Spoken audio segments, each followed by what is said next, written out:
The NBA on TNT comes to you from the First Union Center in Philadelphia, where tonight we have a jewel of a matchup between the best in the East and the best in the West as the Portland Trail Blazers take on the Philadelphia 76ers. Salut, le top du top aujourd'hui sur l'antenne de Canal+, avec les deux meilleures équipes du moment face à face, les Portland Trail Blazers qui se déplacent à Philadelphie face aux 76ers, emmenés par leur superstar Allen Iverson. Deux équipes très impressionnantes en ce moment, Georges. Oui, on a les deux meilleures équipes de la NBA face à face.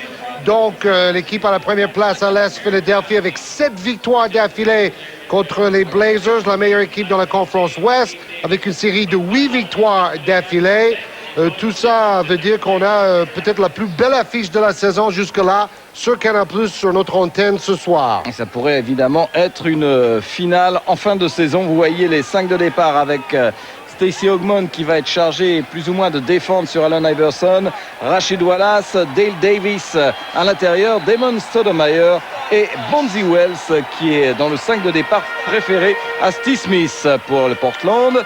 Et pour les Sixers, on retrouve George Lynch, Tyrone Hill et Theo Ratliff, le surprenant et fantastique pivot des Sixers, Aaron McKie qui a fait presque oublier Eric Snow et enfin bien sûr Allen Iverson.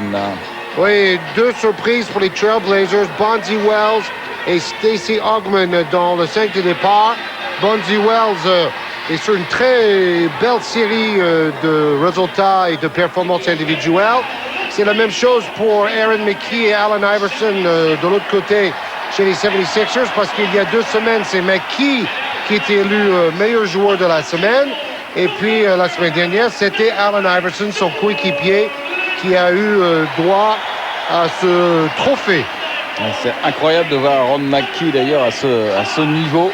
On ne l'attendait certainement pas capable de devenir joueur de la semaine cette saison, Aaron McKie. Bonne pioche encore pour Larry Brown. On va voir aussi une grosse bagarre de coach avec 2 excellents coachs, Mike Dunleavy pour les Blazers et Larry Brown. Alors il faut savoir que les Sixers sont allés gagner très nettement à Portland le 8 décembre dernier, plus 19, ce qui faisait dire aux joueurs de Portland qu'il n'y avait pas besoin de les motiver pour venir mettre peut-être une fessée à cette équipe de Philadelphie dans sa salle. Oui, c'est une question de vengeance selon le staff et les joueurs de Portland. Et l'équipe des Trailblazers voudrait montrer face à la meilleure équipe à l'Est leur niveau actuel. C'est vrai que les Blazers ont mal commencé la saison. Ils ont été très critiqués. Mais depuis 2 ou 3 semaines, ils ont trouvé le rythme de croisière. Petit changement de dernière minute dans le 5 de départ. Mike Dunleavy a finalement décidé de mettre Arvydas Sabonis dans le 5 à la place de Dale Davis. Donc le Lituanien qui n'avait pas pu jouer à Boston à cause d'un problème de dents. Alors qu'on voit que Scottie Pippen est out. Oui, il s'est fait mal au coude dans la salle de musculation. Avec quelques jours de repos, peut-être je pourrais rejouer demain. C'est une tendinite.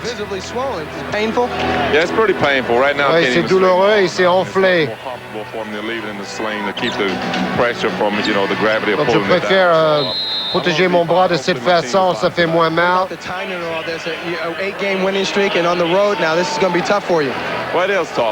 Oui, c'est vrai, on joue bien, c'est dommage que je ne peux pas être là. Mais il faut jouer un match à la fois. Et en plus, vous étiez plus adroit ces derniers temps. J'ai beaucoup travaillé mon adresse. Oui, peut-être j'ai fait trop de shoot à l'entraînement et ça m'a fatigué le coude. Avec un peu de glace et de repos, ça devrait revenir. En fait, il s'est refait un peu mal aussi dans le dernier match contre Boston. Mike Dunleavy donc qui va devoir s'adapter avec ce forfait un peu inattendu de Scottie Pippen du côté de Portland. Mais bon, c'est une équipe qui a un banc énorme, certainement le plus beau banc de toute la NBA. Et donc, on peut penser que Scottie Pippen sera efficacement remplacé. Oui, mais c'est dommage parce que contre Boston lundi, il a mis 22 points et 6 rebonds. Il était le meilleur marqueur de son équipe. il n'avait pas si mal que ça. C'est parti pour ce match entre Portland et Philadelphie avec un entre-deux. Ratliff, Sabonis, gagné par les Blazers qui jouent avec leur maillot noir. Tout de suite, ballon vers Sabonis et cette passe magnifique d'Arvydas Sabonis pour les 2 premiers points de Bonzi Wells. Quel pivot passeur avec Vlade Divac. C'est le meilleur dans ce domaine dans l'histoire du basket mondial.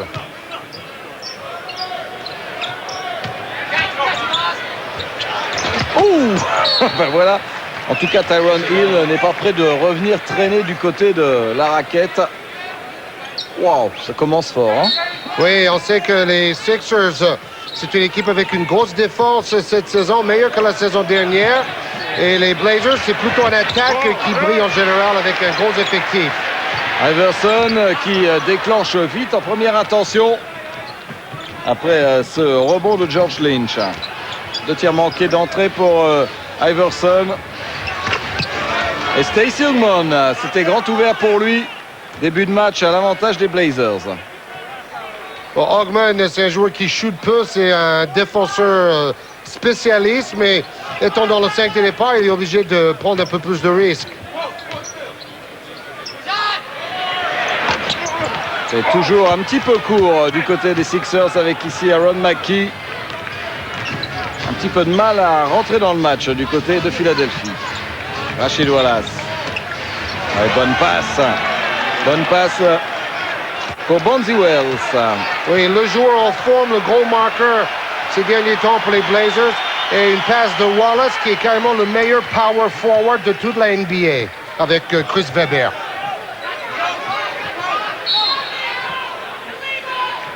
Première défense illégale sifflée contre Portland. Mike Dunleavy, le coach des Blazers, son fils qui s'appelle aussi Mike Dunleavy est une grande star à l'université de Duke, une des meilleures universités dans le basket cette saison en NCAA. Aaron McKie, un petit peu de mal à mettre en place le jeu offensif du côté de Sixers. Stoudemire. Et rebond offensif pour Wallace. Oh là là là là! Monsieur contre le meilleur contreur de la NBA, Theo Radcliffe est là. C'était une barricade infranchissable dans la raquette. Il a pris 8 contre face aux Nets lors du dernier match des Sixers. Theo Radcliffe, il est en pleine forme. Et c'était la 2e fois de la saison qu'il réussit 8 contre. Donc, il est vraiment au top niveau. Et son rêve, il a dit récemment, c'est de faire enfin un triple-double. Il n'en était pas loin, là. Hein. 14 points, 12 rebonds, 8 contre. Et encore un contre, Rachid Wallace sur Tyrone Hill. Et voilà, 3 points pour Aaron McKie. Alors lui, il avait réussi 2 triples-doubles d'affilée pour être élu il y a 2 semaines meilleur joueur de la semaine.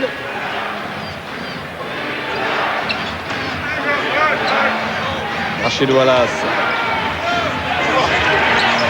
Et voilà, la petite claquette. Protestation de Theo Radcliffe. 2 points pour Rachid Wallace. Qui doit avoir les bras les plus longs de toute la ligue. Et aussi, entre guillemets, la plus grande gueule parce qu'il bat toujours autant de records avec ses fautes techniques. Iverson, toujours des choix un peu limite depuis le début du match, Allen Iverson. Et derrière, ça se paye cash avec Damon Stoudemire. 10-3. Deuxième meilleur marqueur de l'équipe, Stoudemire. Plutôt un scoreur, un meneur, plutôt qu'un meneur passeur.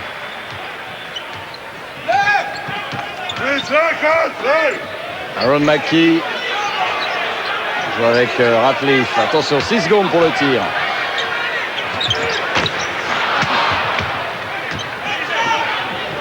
Oh, quelle belle passe. Ouf, que c'est bien joué pour Rachid Wallace. Et 12-3, regardez à l'écart qui se creuse. Début de match idéal de Portland, notamment en défense. Oui, avec Wallace qui a déjà fait 3 actions très positives. Le ballon sera quand même pour Philadelphie. Ils s'en sortent bien quand même les Sixers. Iverson qui s'est fait piquer le ballon par Stoudemire. Et comme vous pouvez s'y attendre, Larry Brown va prendre son premier temps mort. son équipe est en difficulté. Elle est assez mal entrée dans le match. Dunleavy, lui, peut être relativement satisfait. Oui, c'est peut-être parce que l'équipe de Philadelphie a joué hier soir contre les Nets de New Jersey. Et voici le résumé de ce match. 7e victoire consécutive, 9e succès d'affilée en déplacement. Les Sixers d'Allen Iverson sont repartis sur le rythme infernal du début de saison. Les joueurs du New Jersey ont bien fait de la résistance jusqu'au milieu du 3e quart-temps. Mais ni le retour en forme à l'intérieur du grand Keith Van Horn, ni l'adresse extérieure de Stephen Marbury, 25 points et 8 passes, n'ont permis aux Nets de stopper l'impressionnante série de Philadelphie. Mais que faire quand Iverson se contente de 22 points pour faire briller ses coéquipiers, comme ici Tyronn Hill, auteur de 17 points et 13 rebonds. Theo Ratliff s'offre en prime la bagatelle de 8 contre pour conforter son rang de meilleur bloqueur de la NBA. Au final, l'addition est corsée, 104-87. Chaque fois qu'on rentre sur le terrain, on doit avoir le même état d'esprit. Peu importe qu'on joue à la maison ou à l'extérieur, on doit être agressif. On se concentre là-dessus depuis le début de la saison. Tout le monde participe au jeu offensif, tout le monde essaye de créer quelque chose avec le ballon. Être toujours agressif, c'est la clé.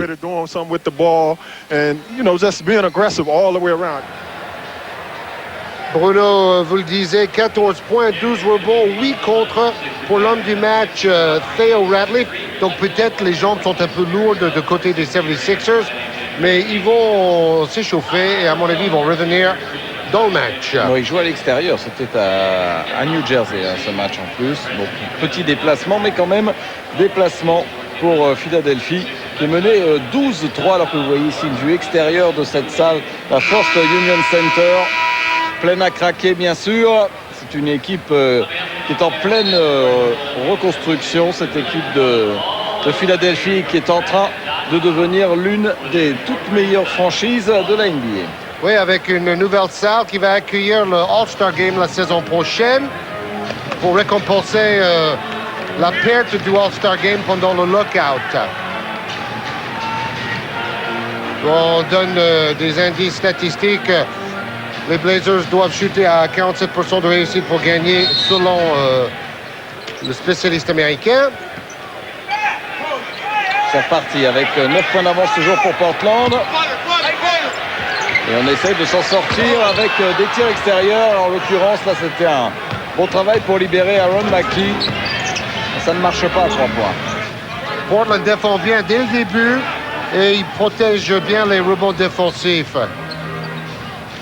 Stoudemire. Oh.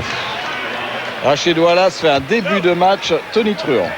Oui, parce que ce n'est pas qu'un scoreur. Il a fait une passe décisive, il a pris des rebonds, il est au contre. Ah, il n'est pas heureux, hein, Allen Iverson. Iverson qui a mis récemment 54 points, le plus gros score individuel de la saison NBA. Regardez le pourcentage catastrophique de Philadelphie, 1 sur 10.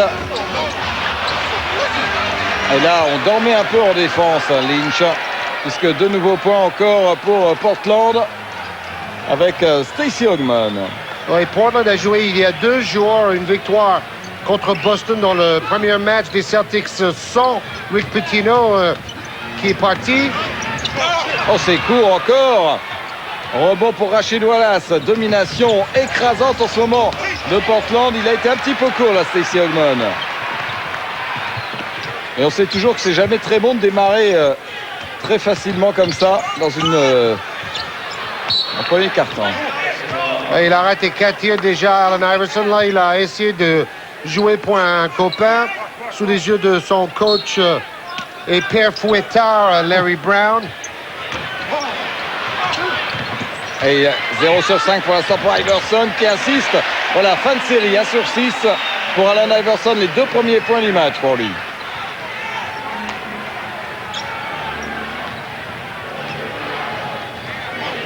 Il a mis 22 points contre les Nets. Arvydas Sabonis avec son hook toujours aussi particulier. Et il a mal au dos en ce moment, Sabonis. Donc, s'est fait soigner, mais ça peut être perturbant. Ça doit être ses dents de sagesse qui poussent.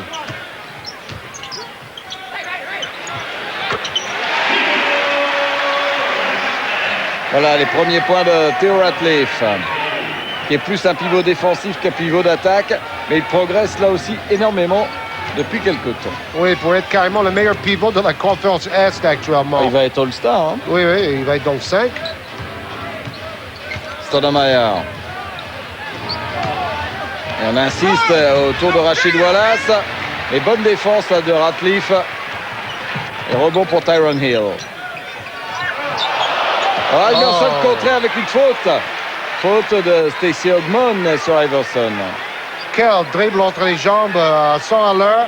Et on voit la Bondo Brigade avec les 3 joueurs de Portland avec leur bandeau sur la tête. Et Iverson, lui, avec tous ses tatouages. Celui qui a sorti un disque de rap avant la saison, qui a fait une grosse polémique aux États-Unis parce qu'il a quelques paroles malheureuses pendant quelques chansons sur le disque. Vous appelez ça des chansons? Chacun ses goûts. J'avoue que j'ai pas encore acheté le disque. 1 sur 2 pour Allen Iverson. Les 76ers, l'équipe qui shoot le plus de lancers francs cette saison dans la NBA, presque 30 par match. Et Iverson shoot 9 par match. Plus 10 pour les Blazers. Rachid Wallace. Il a la main chaude, il prend des tirs un peu difficiles. Aaron Mackey, ouais, bonne défense. Il n'y a pas la moindre possibilité de passe. Et un contre d'Arvidas Sabonis sur Tyron Hill. Ouais, marché de Bonzi Wells, un peu gourmand. Et on voit aussi que les Sixers ont du mal à s'approcher du cercle avec l'armada de grands gabarits comme Sabonis qui vous attend au contre. C'est le point fort de l'équipe de Portland. Par contre, trouver des joueurs pour rester avec Iverson, là, c'est Stoudemire qui s'en occupe. C'est pas si évident que ça. C'est pas Sabonis qui peut défendre sur Iverson. Il peut aider, mais il ne peut pas défendre. Là, Iverson l'a battu avec sa vitesse. En fait, Stoudemire va essayer de faire travailler Iverson en défense en prenant beaucoup de risques en attaque. Occasion de recoller peut-être sur cette action. 18-10, il reste 4 minutes à jouer dans le premier quart-temps.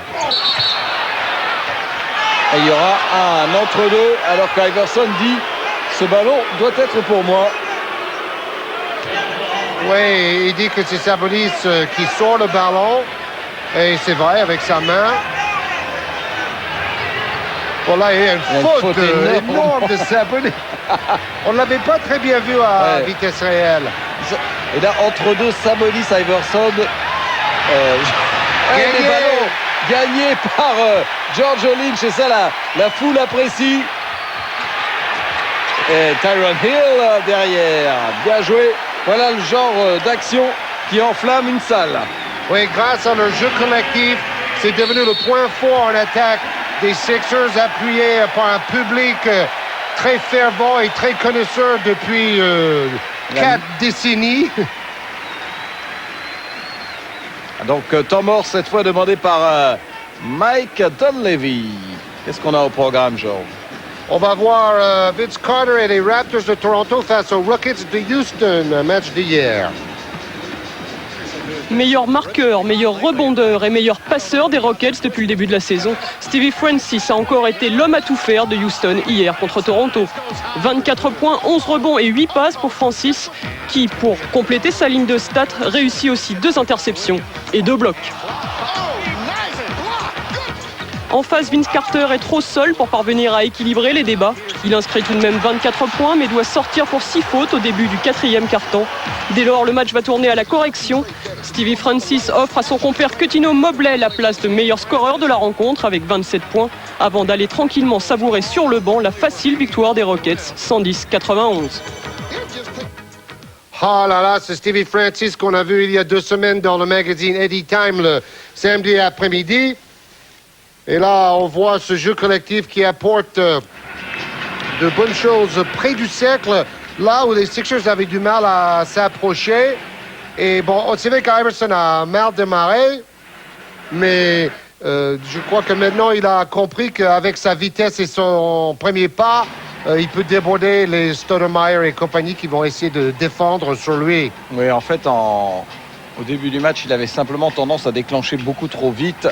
Et là, il s'est un petit peu adapté. Et c'est l'adrénaline qui s'est enfuie. Ça va beaucoup mieux pour Iverson. Et pour les Sixers de Philadelphie qui ne sont plus menés que de 6 points. Il reste 3 minutes 45 dans ce premier quart-temps et un match au sommet qui est parti quand même sur d'excellentes bases. Oui, et c'est vrai aussi que pour les joueurs, tous les matchs de la saison régulière n'ont pas la même valeur. Parce que, bon, 82 matchs, c'est beaucoup. Et il y a certains matchs, par exemple, contre les équipes du bas du classement, où les stars ont tendance à laisser dérouler un peu. Tandis que là, quand vous avez la meilleure équipe de l'Ouest contre la meilleure équipe de l'Est, tout le monde est motivé comme si c'était un match de play-off. Et puis je pense aussi que les meilleurs de l'Est en ont peut-être un petit peu marre d'entendre dire que la conférence Ouest est beaucoup plus forte que la conférence Est et qu'à chaque fois qu'il y a un gros qui arrive, c'est pour leur mettre un peu la tête sous l'eau, essayer de rétablir l'équilibre entre les deux conférences. Vous avez vu une belle série pour les Sixers après un mauvais départ. Ils ont fait un 7-0 en 2 minutes après avoir commencé avec 1 sur 10 au tir. C'est reparti. Ouais, Sabonis, quel passeur. Et Stacey Ogmon qui évite le contre de Theo Ratliff. C'est vrai ce que vous disiez, Bruno, par rapport aux équipes de l'Est, mais en même temps, mis à part la belle victoire à Portland, les Sixers ont eu du mal à battre les grosses écuries à l'Ouest cette saison.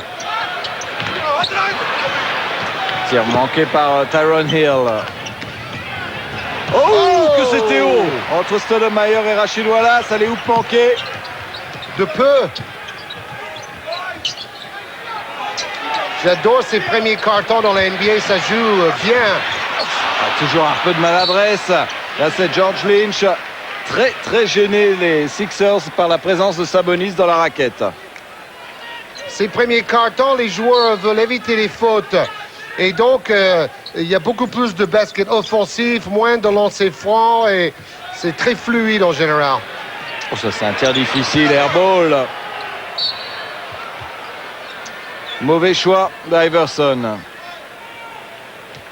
2 sur 8 au tir pour Iverson en ce début de match. Oui, il a mis 54 points contre les Cavaliers de Cleveland avec 20 sur 30 au tir. Donc, c'est pas parce qu'il a shooté 50 fois, c'est parce qu'il était très adroit ce jour-là. Et faute de Theo Ratliff sur Rachid Wallace. Première faute pour Theo Ratliff.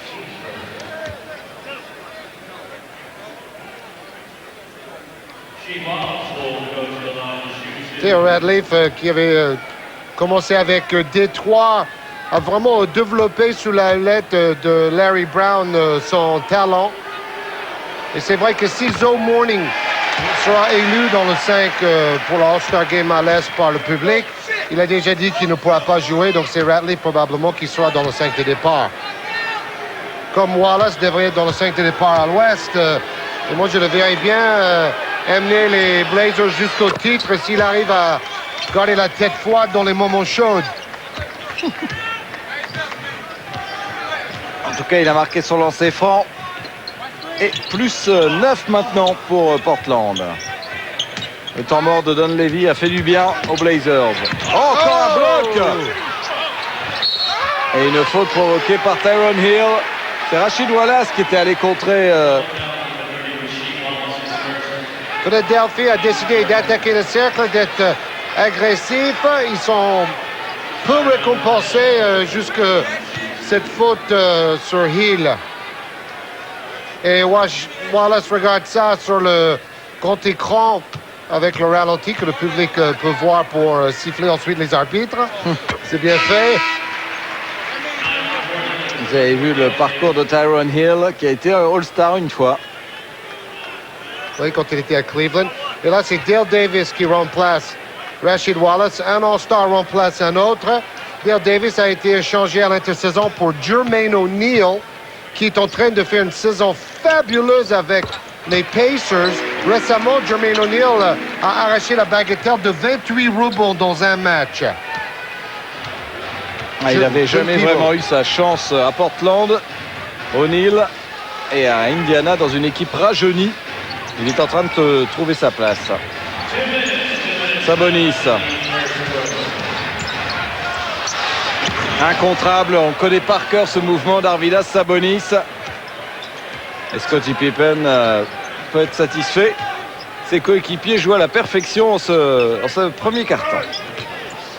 Sabonis qui a raté la préparation et 15 matchs avec ses problèmes au pied. 2 points pour Tyronn Hill. Enfin, lui qui a été très maladroit depuis le début du match, Tyronn Hill. Mais en général, c'est un joueur plutôt sûr. Mais là, il est gêné par Sabonis. Hein. Oui. Il ne faut pas lui laisser quand même trop de liberté à Stacey Ogman. On a parlé de ses qualités défensives. On voit qu'en attaque, il est quand même capable d'être très dangereux. Oui, il a déjà triplé sa moyenne habituelle. Et Theo Ratliff qui était un petit peu loin pourtant, loin de son jardin habituel. Moins d'1 minute maintenant à jouer dans ce premier quart-temps. Plus 8.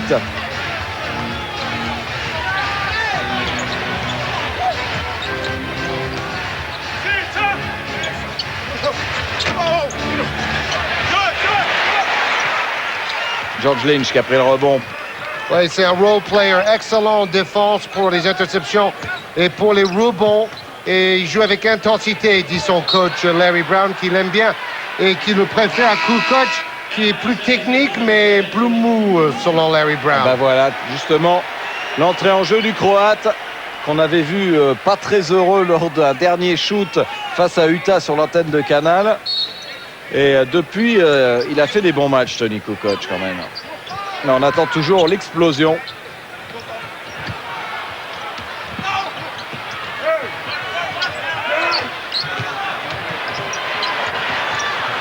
Allez, il faut shooter Tony Kukoc. Et rebond pour Stacey Ogman.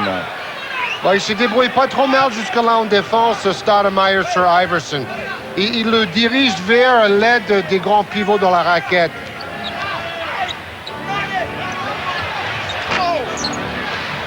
Tir manqué d'Arvydas Sabonis au buzzer. Aaron Mackey. Tir manqué pour Aaron Mackey et fin de ce premier quart-temps. Totalement à l'avantage des leaders de la conférence Ouest. Les Portland Trail Blazers avec les stats de Wallace. 7 points, 4 rebonds à 3 sur 7 pour Rasheed Wallace. Et les Blazers avaient jusqu'à 13 points d'avance dans ce premier quart-temps. Philadelphie remonte bien maintenant. Donc maintenant, la première moitié d'un gros portrait sur le nouveau coach des Pacers d'Indiana, Isaiah Thomas. Le basket est la seule chose que j'aimais faire. Ce môme que vous voyez sur cette photo, c'est moi et vous pouvez voir que je n'avais pas de chaussures de sport, seulement des chaussures de ville trop petites. Mes pieds étaient dans un état lamentable, mais je voulais jouer. Ensuite, mon challenge était de retourner chez moi pour manger.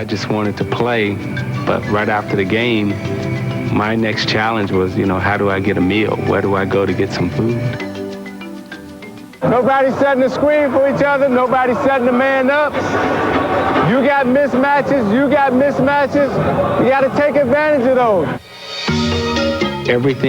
Tout à Indiana et tout ce que disait le coach laissait penser que vous alliez détruire votre adversaire. You mentally dismantle and destroy an opponent. The Indiana Hoosiers are national champions, led by Isaiah Thomas.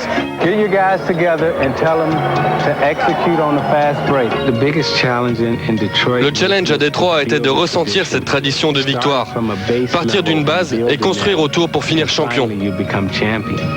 How many times have we seen Isaiah? He presses the inner button in the heart, and all of a sudden he just takes it on. Vous savez, en tant que joueur, je le détestais, car il était très dur dans le jeu. Il ne lâchait rien, et lorsqu'on parle des Bad Boys de Détroit, il était leur figure emblématique.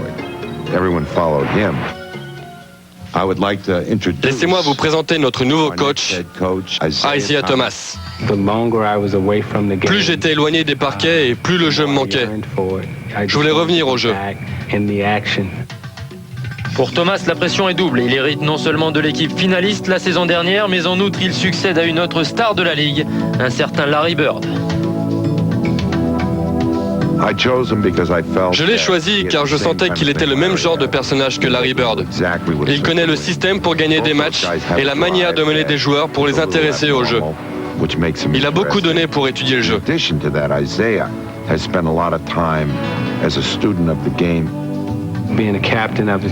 Être le capitaine d'une équipe en tant que meneur de jeu est d'étudier les systèmes et de m'assurer qu'ils prennent forme sur le parquet.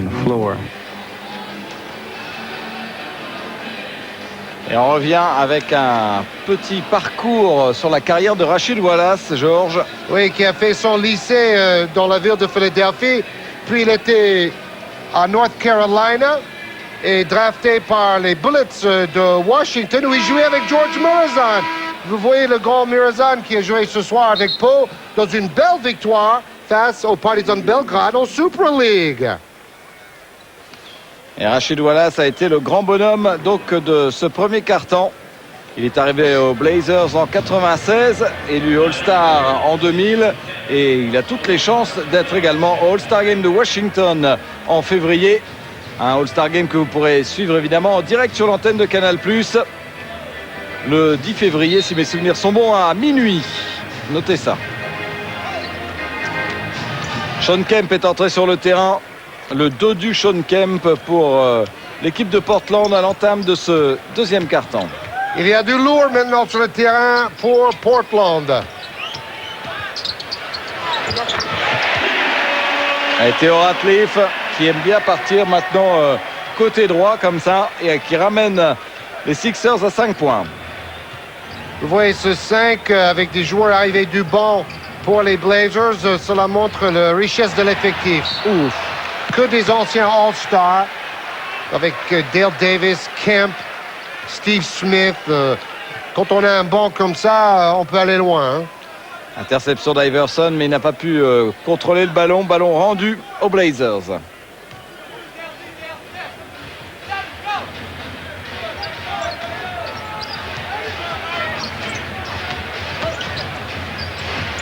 Oh, tir baby. difficile. Tir. Allez-y, Georges, allez-y. J'allais dire tir vraiment cloche. Pour résister au contre de Todd McKellar.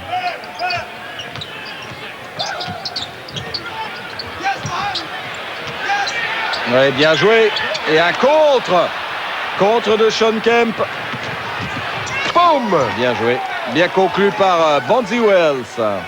Voilà peut-être le joueur le moins connu de l'équipe, même si depuis 2 saisons on a vu sa valeur. Mais il est carrément, ces derniers temps, le meilleur marqueur du club. Et il part en contre-attaque. Il peut jouer dos peigne aussi, si c'est nécessaire. Un mauvais choix là de Kevin Hawley. Le ballon récupéré par Steve Smith.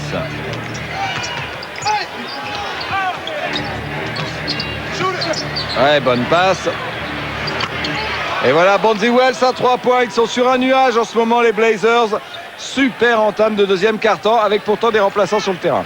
Oui, et toutes ces stars acceptent de jouer un basket assez collectif à Portland au lieu de vouloir briller individuellement à tout prix. Et Wells en profite.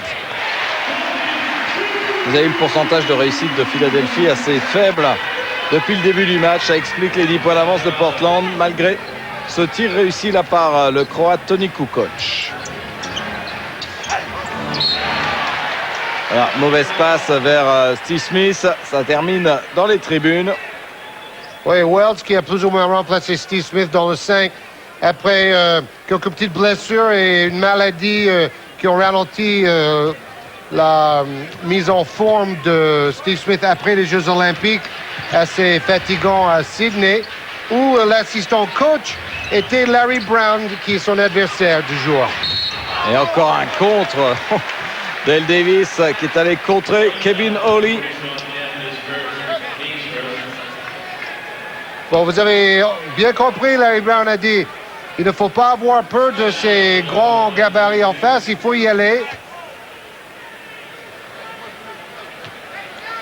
Il faut y aller, effectivement, pour oui. Kevin Hawley. C'est courageux, il a provoqué la faute, mais il a eu de la chance. C'est un journeyman, Kevin Hawley, sorti de Connecticut. 3 saisons d'expérience en NBA. Et là, c'est Greg Anthony, le gaucher. On a déjà son 5e club, Kevin Hawley, en 3 saisons.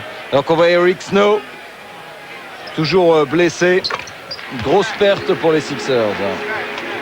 Mais les Sixers ont continué à gagner les matchs malgré les blessures à Snow. Et puis récemment, Iverson avait mal à l'épaule. Il devait être out pour un mois. Il était out pour un match. Donc c'est quand même un joueur incassable.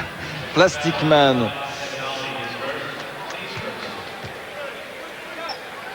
Depuis le 9 décembre avec sa cheville cassée.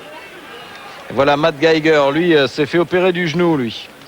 Oui, mais bon, les 2 joueurs ont encore entre 3 semaines et 5 semaines d'indisponibilité. Et comme Matt Geiger était le joueur le plus sifflé par le oui, public, il est content de ne pas jouer. On m'oublie un peu. 2 points pour Dale Davis. Plus 10.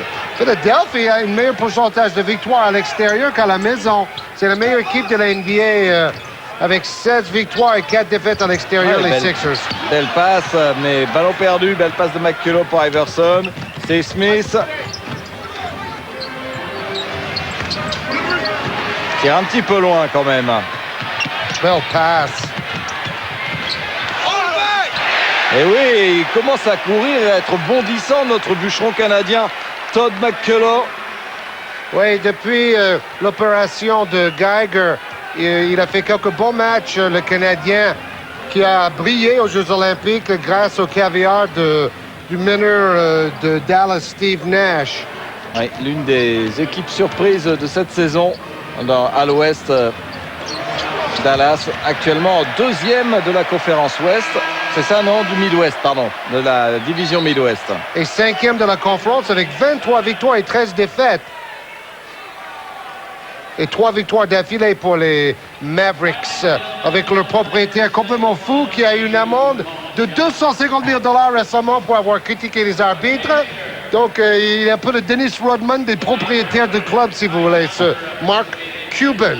Alors, Tom Moore est notre prochain sujet avec un résumé du match entre Atlanta et Seattle et Utah et Indiana.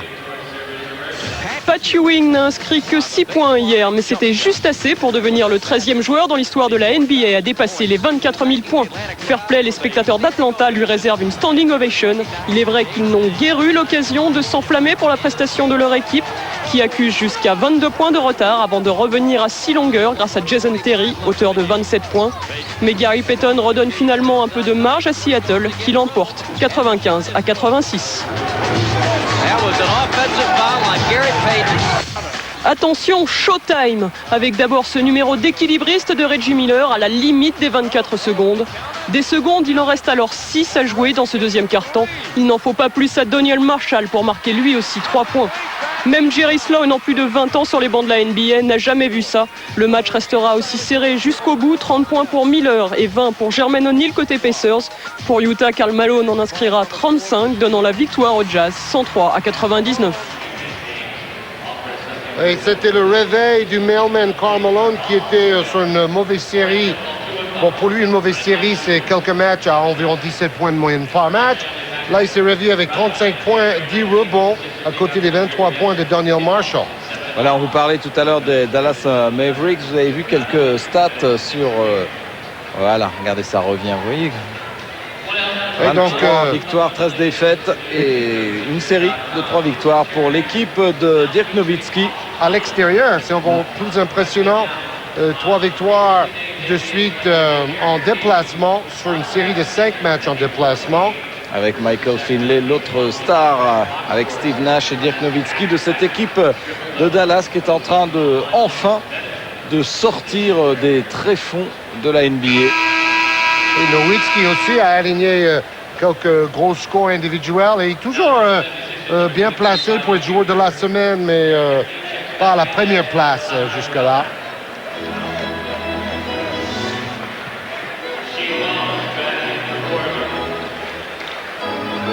D'ailleurs, ça, c'est une équipe qu'on ne va pas tarder à voir sur le canal, les Mavericks, hein, parce que au début de saison, ceux qui font les calendriers à la télé américaine ne pensaient pas trop à Dallas, mais maintenant, être en 5e à l'Ouest... Il va falloir aller du côté de l'équipe de Don Nelson, même si Don Nelson est actuellement en train de soigner un cancer. Et c'est son fils qui l'a remplacé. Don Nelson. Donnie. Il a 50 ans, on l'appelle Donnie. Non, 40 ans.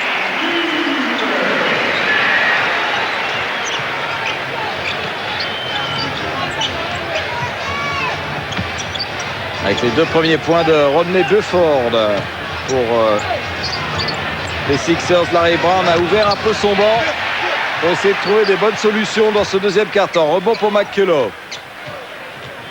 Oui, on oublie aussi de souligner que leur premier choix de la draft, un meneur de jeu, lui a été blessé pendant la préparation. Donc imaginez s'il y avait Geiger et Snow et je crois qu'il s'appelle Braxton, le jeune meneur qui devait soulager un peu Iverson et Snow cette saison. Ils ont une sacrée effectif construite par Larry Brown à Philadelphie.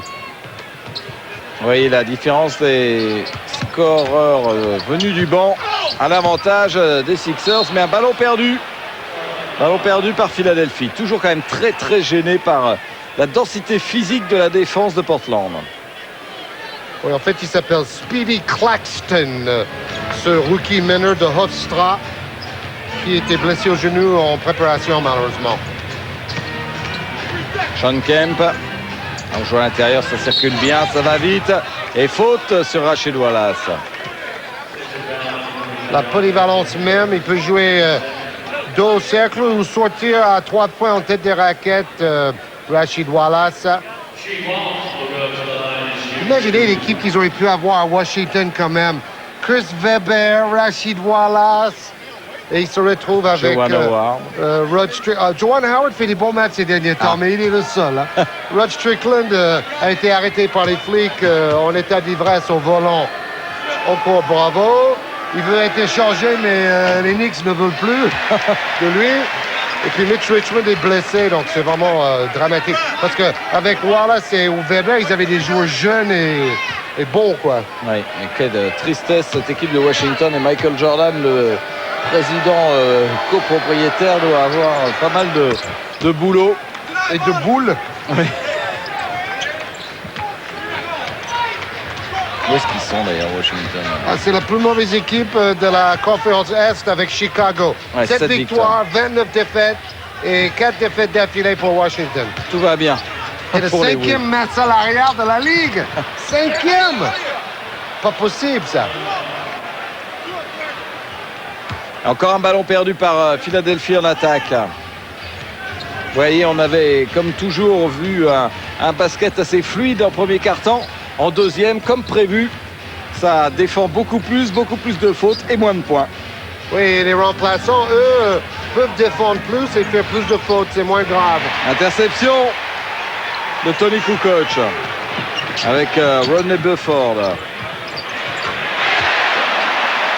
Bon, il se dit, je vais peut-être pas avoir beaucoup de temps de jeu, alors autant chuter quand je suis sur le terrain. 2 paniers de suite pour Rodney Bufford. Il a joué à Miami, Houston et Charlotte déjà. Oui, sans faire vraiment un carton. Il va à 2 rebonds. Oh, quelle passe de Steve Smith, quelle action! Waouh! Collectif fantastique avec des passes laser. On passe dans le dos, enfin, c'est étonnant. 2 tirs manqués de suite par Steve Smith et derrière une passe géniale. 37-30. 13 points pour Bonzi Wells.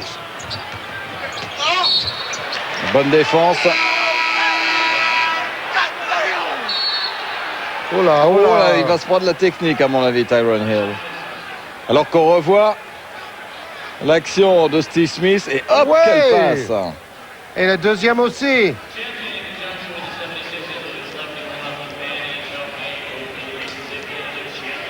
Ça, c'est quand même fou d'avoir autant de joueurs que nous et c'est Bonzi Wells qui cartonne en attaque.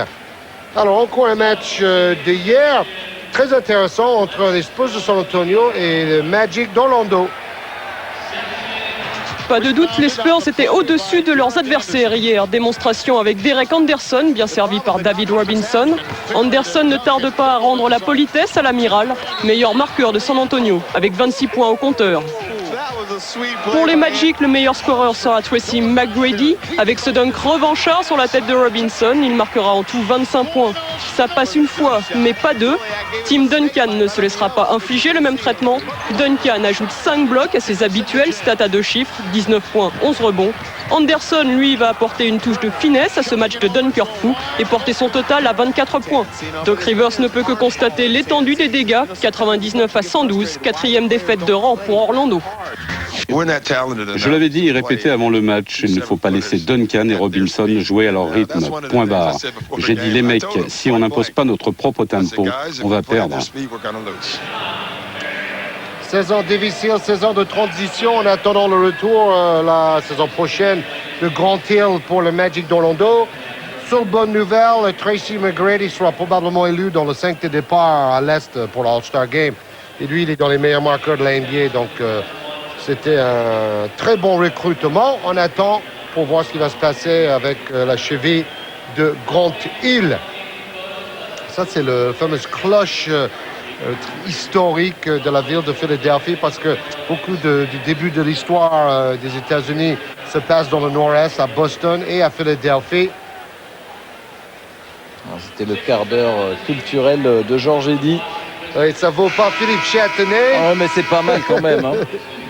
Et vous avez entendu sur les sujets, bien sûr, les voix de Ellen Grock, Antoine Fortenet, Xavier Vaution et Lionel Buton. L'effectif des sports américains des Canards, c'est top, un peu comme les Blazers. Oui, c'est pléthorique. Donc, arrêtez d'envoyer vos CV. On a assez de monde pour le moment. Merci. Allez, on revient à notre match. Deuxième quart-temps, toujours à l'avantage des Blazers. Et ballon pour les Sixers. Faut tirer vite, 5 secondes. McCullough. Pas très bien parti. Après le buzzer. Oh, bon rebond.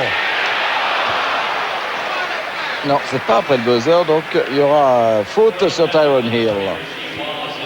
Oui, parce que dans l'NBA, on peut jouer le rebond dans cette situation. Là, on voit Wallace qui commence son discours habituel avec les arbitres.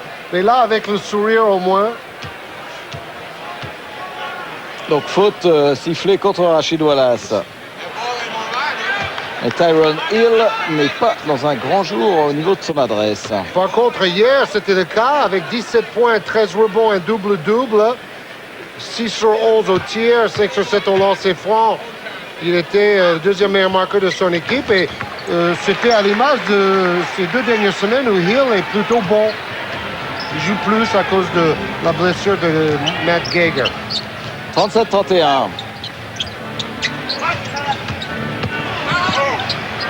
Bonzi Wells, il a une pêche. Voilà, ça, 3 points manqués. Et ballon qui sera en faveur de... Ça discute un petit peu. Un petit pari, Georges, ballon est pour qui? Allez, ballon pour Philadelphie. Et d'ailleurs, je crois que c'est l'assistant de Dunleavy, l'ancien meneur de Milan, Mike D'Antoni, qui était pas loin de ce ballon. Ballon perdu par Kukoc, il s'est complètement enferré dans ses dribbles. Greg Anthony et Bonzi Wells qui perd le ballon, qui en fait un petit peu trop là depuis quelques minutes. Ça, c'est le genre de geste où en Europe aussi, il faut systématiquement une faute parce que le public pense qu'il y a faute parce qu'il fait main basse sur le ballon. Et en NBA, si vous touchez le ballon, vous avez le droit. C'est pas une mauvaise décision. Hein. Non, parce qu'on siffle moins de fautes inutiles. Mais il faut vraiment toucher le ballon. Allez, faute offensive sifflée contre Aaron McKie.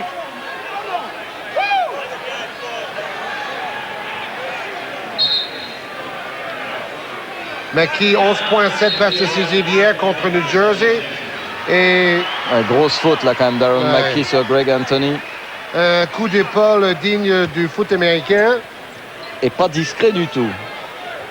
37-31. Il reste 4 minutes 20 à jouer dans le deuxième quart-temps.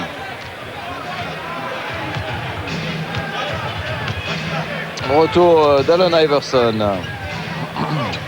Regardez comment Wallace se bat pour avoir le ballon à l'intérieur. Mais il la perd tout de suite. Et Iverson qui vient toujours défier les grands. C'est vraiment un combattant.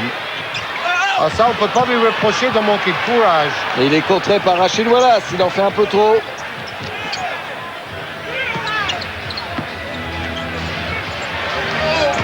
Eh oui, Steve Smith, ne jamais oublier la qualité du shoot de Steve Smith. Même s'il a un petit peu perdu de temps de jeu cette saison. Quand il est sur le terrain, il peut faire mal. Il tourne à 13,4 points en moyenne par match. Deuxième panier à 3 points réussi par Portland. 2 sur 5 pour l'instant. Oh là là. Il y a Iverson qui a réussi 3 paniers sur 11 dans le match. Il joue à une vitesse et tous les autres joueurs jouent à une vitesse inférieure. Et ce qui est curieux, c'est qu'il réussit pratiquement les paniers les plus difficiles et rate ceux où il est à peu près dans une position ouverte. Tant qu'elle passe, mais intercepté par Aaron Mackey, récupéré par Tony Kukoc. Allez, shoot Tony à 3 points, voilà. Bingo. Ouais, Kukoc face à Sabonis, symbolique de cette NBA qui accueille de plus en plus de joueurs étrangers.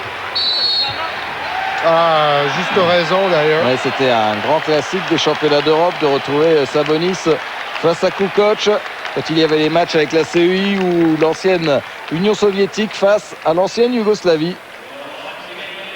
40-36, 4 points d'avance pour Portland. Ça s'est rééquilibré après ce 3 points réussi par l'ineffable Tony Kukoc. Temps mort. Et maintenant notre dernier résumé d'un match d'hier avec Denver, l'équipe de Tariq Abdul-Wahad face à Vancouver.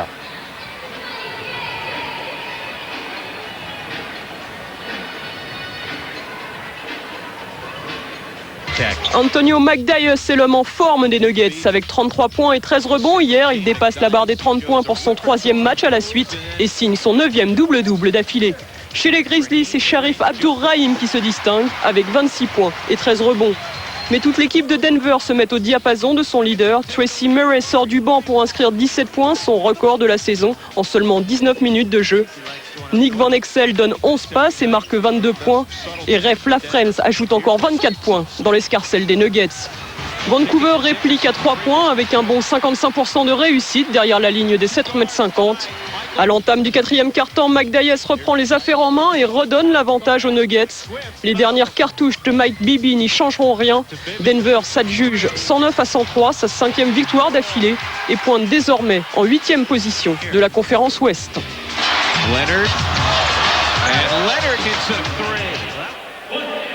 Oui, Antonio McDyess, un des hommes en forme.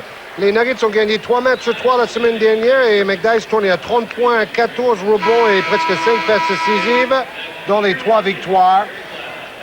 Ça fait 5 victoires de suite pour les Nuggets. Après la petite mutinerie, tout le monde s'est réveillé là-bas et bon, malheureusement, entre-temps, Abdul-Wahad avait une grosse affection à la gorge, donc il n'a pas pu jouer.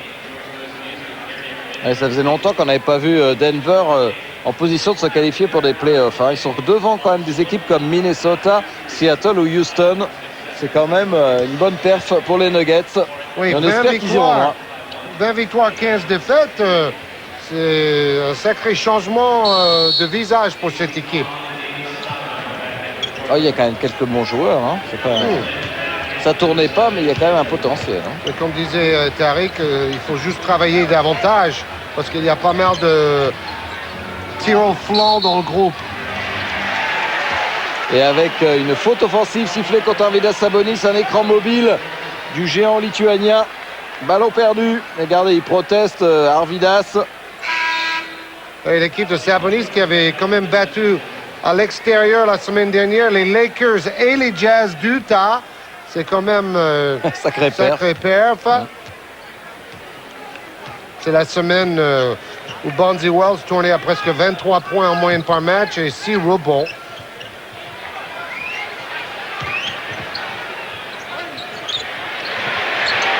Et Aaron Mackey, deuxième panier à 3 points du match pour Aaron Mackey. Ça va peut-être permettre de desserrer un peu l'étau dans la raquette. Il n'y a plus qu'un point d'avance pour Portland. Je vous disais que Philadelphie allait revenir au score. Ça se sentait au début, là. Ils étaient un peu fatigués avec des jambes lourdes. Et maintenant, on voit le véritable niveau de ces Sixers. Il a un drôle de shoot, hein, quand même, Aaron Mackey.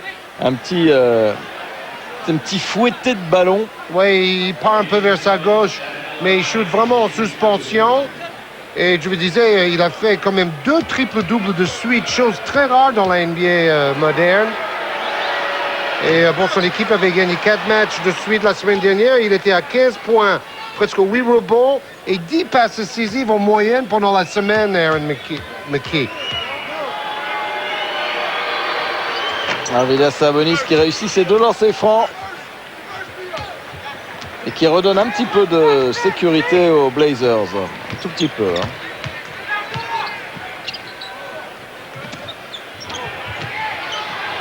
Theo Ratliff. Oh, quel rebond offensif. Et réussi par Tyronn Hill qui résiste à tous les gaillards de la raquette de Portland. Oui, là on retrouve le Tyronn Hill qu'on connaissait à Cleveland avant un grave accident de voiture. 42-41. Il sait qu'il ne va pas sortir du terrain à la première erreur aussi. Oui, il est en confiance. Il n'y a pas grand monde derrière, il n'y a que McCullough qui peut éventuellement revenir. Mais il n'a pas du tout la même importance et le même poids dans l'équipe. En fait, tous ces intérieurs doivent éviter les problèmes de faute aujourd'hui pour les Sixers.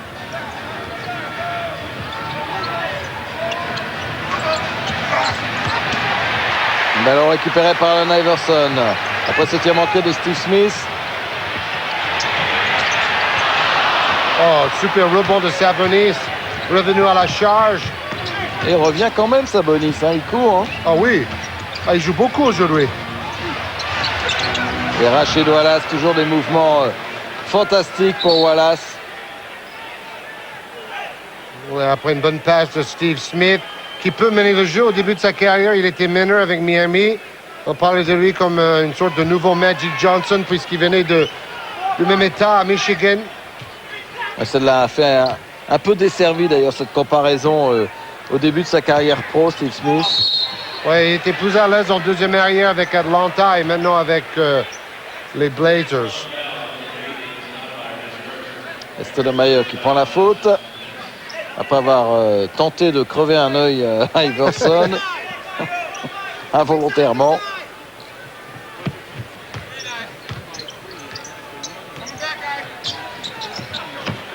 Voilà une belle position pour Kukoc. Et il va pouvoir récupérer le ballon. Non, il plonge le géant Sabonis. 2,24 m et il plonge comme un meneur de jeu. Et il y a eu un temps mort demandé pendant cette mêlée ouverte sur le parquet du First Union Center. On revoit l'action après ce tir de Toni Kukoc. Regardez Sabonis qui va se jeter. Ouais, il n'est pas le seul. Et on voit Tyronn Hill demander son temps mort avec ce geste caractéristique. Et on voit les baskets de Rachid Wallace qui datent d'il y a 15 ans. Il a une fétiche pour cette vieille paire de chaussures. On remarque que le look rétro, c'est à la mode. Oui, c'est ça, où il l'a repeint. Alors, maintenant, nous allons vous montrer le top 5 des plus belles actions de hier soir. Il n'y a pas que Allen Iverson qui vient de sortir un disque de rap.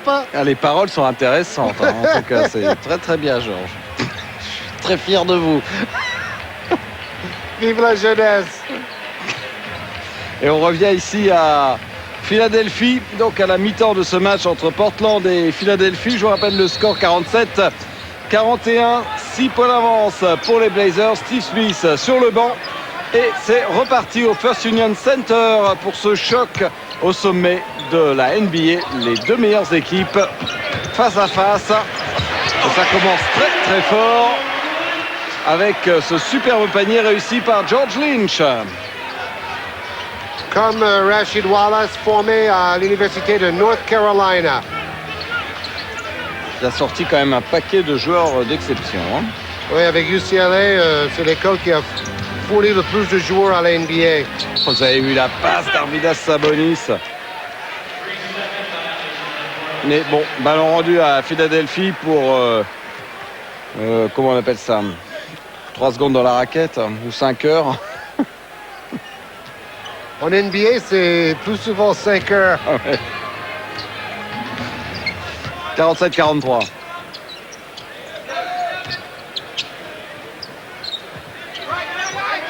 Allen Iverson qui n'a pas fait pour l'instant un gros match. Et Tyron Hill qui rate des shoots ouverts. C'est le seul vrai problème aujourd'hui de Philadelphie. C'est quand même des paniers faciles manqués. Peut-être Iverson va jouer un basket plus altruiste en deuxième mi-temps. Vous avez eu cette passe encore une fois de Rashid Wallace pour Stacey Ogman. Aujourd'hui, ceux qui assurent la marque, ce sont Bonzi Wells et Stacey Ogman. 8 points pour Ogman. Beaucoup plus que d'habitude. Et au Ratcliffe, tir complètement manqué. Et Tyron Hill qui traîne par là, qui récupère avec la faute. Oui, il a pris la position préférentielle devant le grand Sabonis pour prendre ce rebond offensif.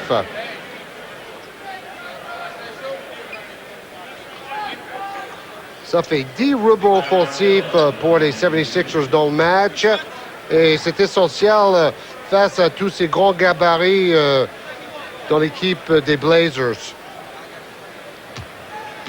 Alors, Tyron Hill. Temps de jeu énorme aujourd'hui pour Tyron Hill. Il a déjà fait 10 saisons dans la NBA. Il a joué à Cleveland, Milwaukee et maintenant avec Philadelphie, Tyron Hill. C'est une équipe qui a été construite intelligemment avec quand même des gros travailleurs autour de l'étoile Iverson. Il faut derrière des joueurs capables de mouiller le maillot. Oh, pressing tout terrain, super! Comment il a raté ça? Il aurait dû dunker, Thierry Ratcliffe. Première fois qu'on voit la zone presse en défense des Sixers.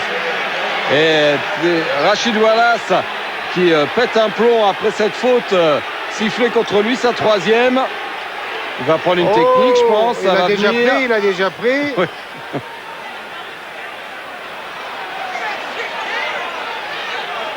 Oui, le problème, c'est qu'une fois qu'il passe dans la phase d'énervement, il a du mal à revenir dans le match.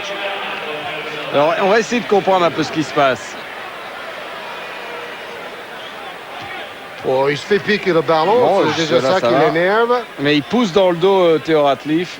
Au moment, c'est pour ça que Ratcliffe rate son panier, en fait. Oui, il a été poussé dans le dos par Wallace.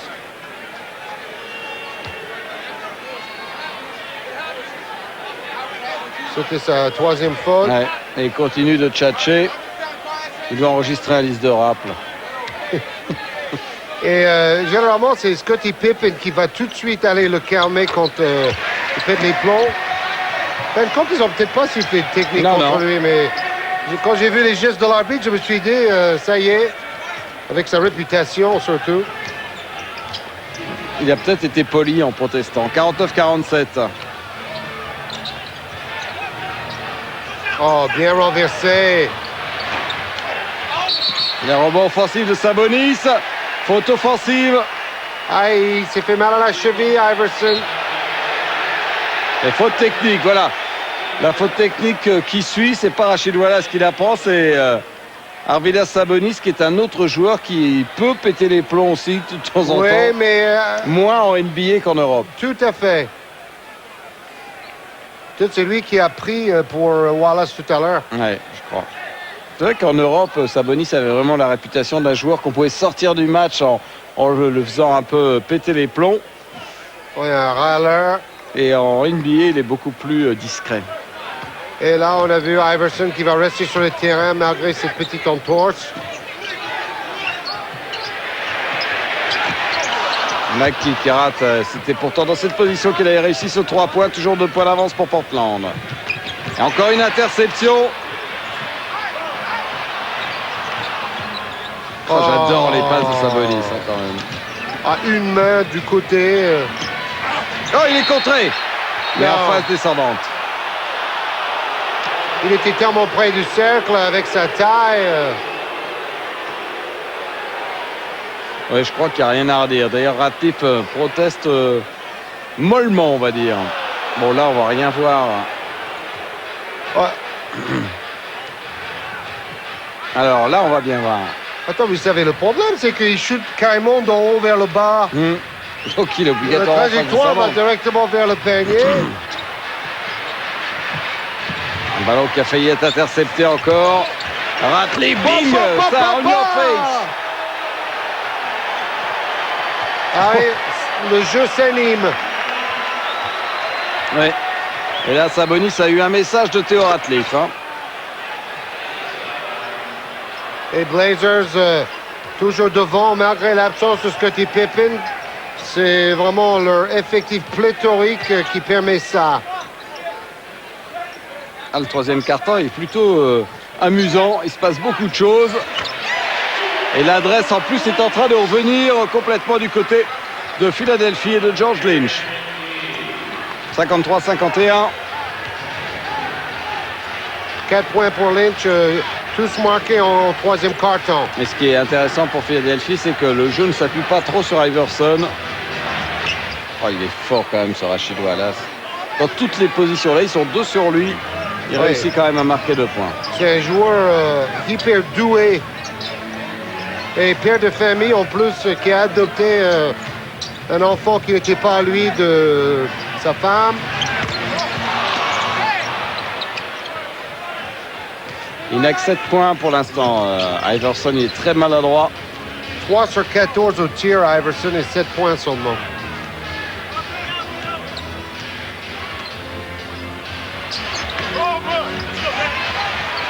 Tir manqué de Stoudemire. Aaron McKie. Oh là là là là là là! Et c'est quand même un festival de blocs. Hein.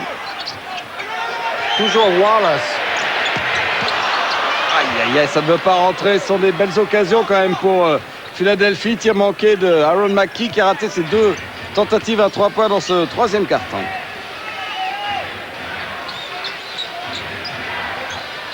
Sabonis arrive à avoir le ballon très près du cercle. Des fautes en plus. Une action en 2+1 pour Arvydas Sabonis. C'est une chose que l'équipe paloise doit travailler avec Murazan. Comment lui donner le ballon dans les bonnes conditions, le plus près possible du cercle.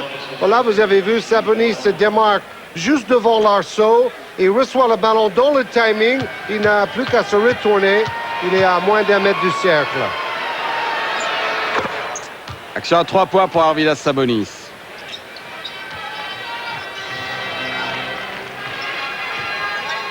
Plus 7. 6 joueurs de Portland tournent à plus de 10 points en moyenne par match. Hein. Ça, c'est fabuleux. Très équilibré. Et bien joué, encore une interception. Beaucoup de ballons piqués. Des défenses très agressives.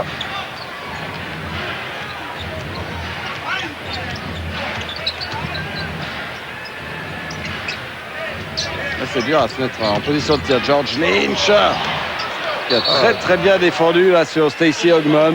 Ouais, une belle phase défensive de toute l'équipe de Philadelphie.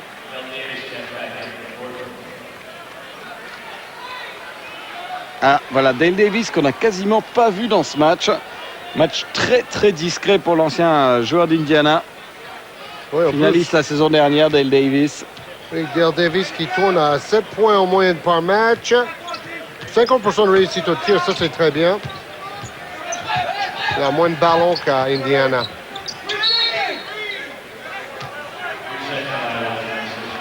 Allez, oui, encore une violation 3 secondes dans la raquette. Sifflé contre les Sixers. C'est marrant, les arbitres sont assez sévères là-dessus aujourd'hui.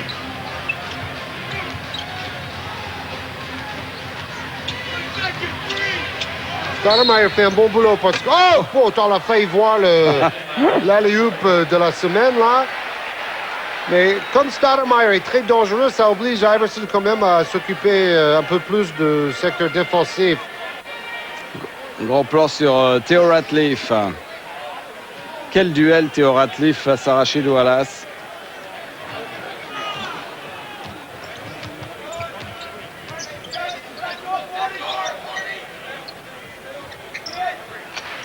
Ron McKee.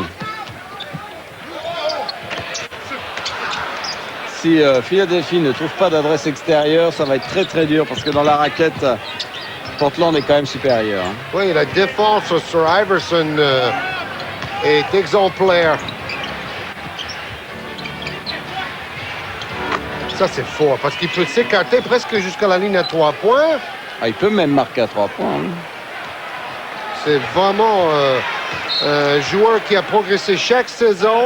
Peut arriver, pour moi, avec Chris Webber, c'est le meilleur numéro 4 ou power forward de la NBA. Bon, après, on peut dire Tim Duncan, c'est un 4, mais Duncan, c'est un pivot à l'origine. Tom Moore, 9 points d'avance pour Portland. Et maintenant, nous allons revenir sur un très beau match de la semaine dernière qui a opposé les Blazers au Jazz d'Utah. Les Utah Jazz toujours à l'aise dans le Delta Center de Salt Lake City, mais ils doivent se passer de John Starks, suspendu pour cette rencontre. Les Jazz se tournent donc vers l'ailier vétéran Holden Polynice pour un complément offensif. Polynice qui débute le match avec 6 points consécutifs.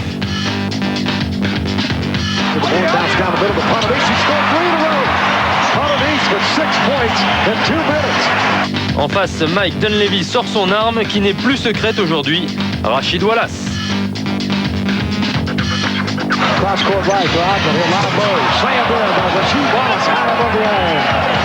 Côté Jazz, Karl Malone n'est pas au meilleur de sa forme, ne réussissant que 5 shoots sur 16. Les Jazz s'appuient donc sur Doniel Marshall ou Byron Russell à l'intérieur.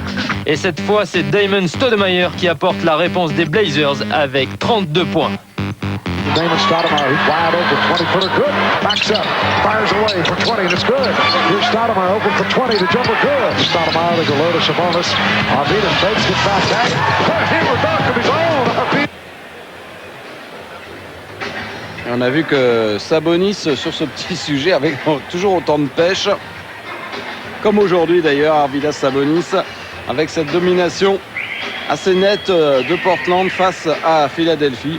Même si au score, tout est encore possible.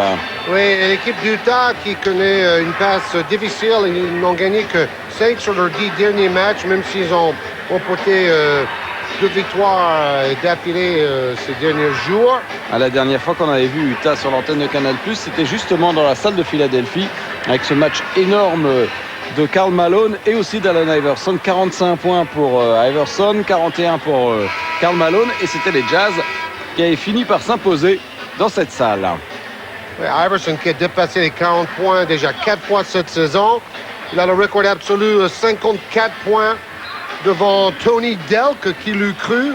Il avait marqué 53 pour les Suns. Voilà tout le problème des Sixers aujourd'hui. La maladresse des deux shooters, McKee et Iverson. 13 points seulement cumulés à eux deux. C'est the big problem. Oui, le plan défensif des Blazers oblige McKee et Iverson à tenter des tirs assez difficiles.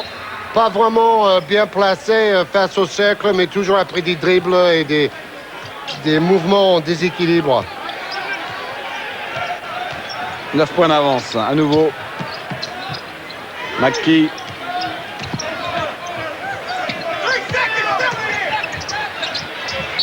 Oh, jolie feinte.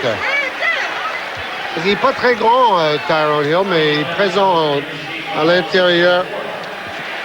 4e faute de Rasheed Wallace. De plus en plus nerveux. C'est mauvais signe pour Portland. Alors que franchement, sur la faute, il n'y a rien à dire. C'est clair. Et puis, il a de la chance de ne pas avoir une technique déjà. Hein. Et demain, vous voyez sur la télévision américaine le match entre les Pacers et les Suns. Où est-ce qu'ils en sont? Bon, les Suns 7e à l'ouest et les Pacers 8e à l'est. Ouais, ça serait très très surprenant qu'on voit Indiana bien loin cette saison. Beaucoup de changements dans l'équipe, départ de Rick Smith, de Mark Jackson, de Larry Bird au niveau du coaching, ça fait beaucoup. Oui, de Dale Davis qui joue maintenant avec les Blazers. Mark Jackson qui joue à Toronto. Plus 8.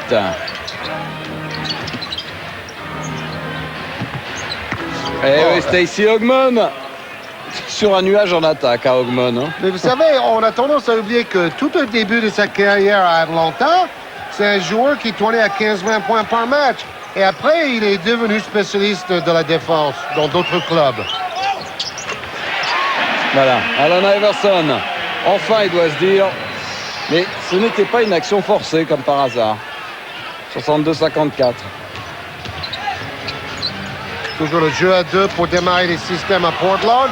Oh, dunk de Dale Davis! Oh. Bon travail pour libérer Dale Davis au milieu de Hill et de Ratliff. Oui, les joueurs se démarquent bien son ballon dans l'équipe de Portland. C'est une très bonne position pour McKee. Dans son jardin, c'est sa position favorite. C'est son 3e panier à 3 points. Et une faute derrière de Theo Ratliff. Et là, il n'était pas obligé de faire une feinte ou deux avant de shooter. C'était réception-tir. Ils n'ont pas vraiment le sourire, les Sixers. Ils savent qu'ils subissent pour l'instant vraiment le jeu de Portland. Et on revoit le 3 points d'Aaron McKee. Oui, les joueurs ont certaines positions préférées. Damon Stoudemire avec son accélération. Par exemple, on a vu Steve Smith, lui, il aime bien shooter à 3 points dans le coin. Mais qui, c'est toujours en tête de raquette.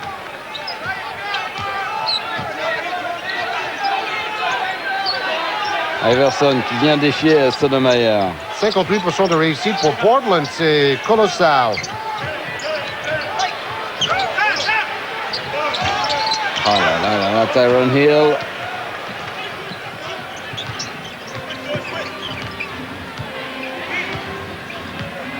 Toujours cette qualité de la défense de Portland. C'est très court ça, mais ça revient quand même. Oh, joli! Les arbitres ont été gentils hein, avec Dale Davis. Interception d'Iverson. Bonne passe, voilà ce qu'il doit faire. Oh, c'est trop court, George Lynch. Et rebond pour Sean Kemp. Bon, j'aimais bien la passe d'Iverson, mais les autres joueurs doivent aussi être meilleurs à la finition à côté de Allen.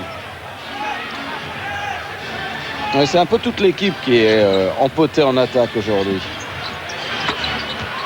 Kemp, maintenant, sa spécialité, c'est s'éloigner, shooter de loin. Son premier panier du match, là. Il va beaucoup moins vers le cercle qu'avant. Voilà.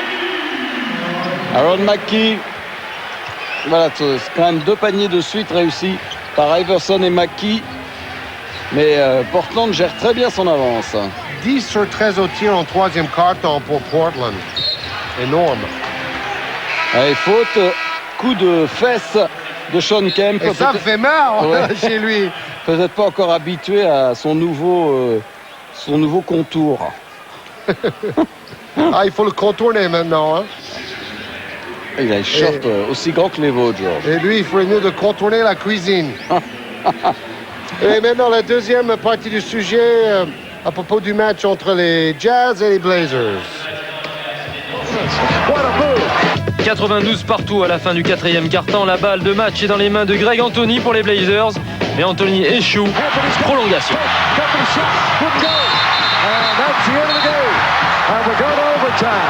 Les Blazers sans Wallace, Sabonis ni Pippen sortis sur faute. Mais Stoudemire suffit à faire taire le public des Jazz.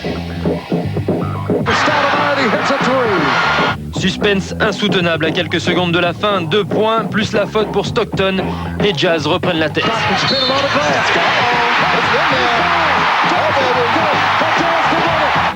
Dernière action, Stoudemire, l'auteur de la faute sur Stockton, se rachète et donne la victoire à Portland.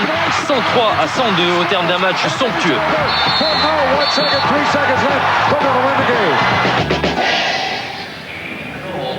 Oui, Stoudemire, c'est beaucoup plus un shooter qu'un passeur. Deuxième meilleur marqueur de l'équipe cette saison de Portland. Derrière, Rashid Wallace, presque 15 points par match quand même pour Damon Stoudemire.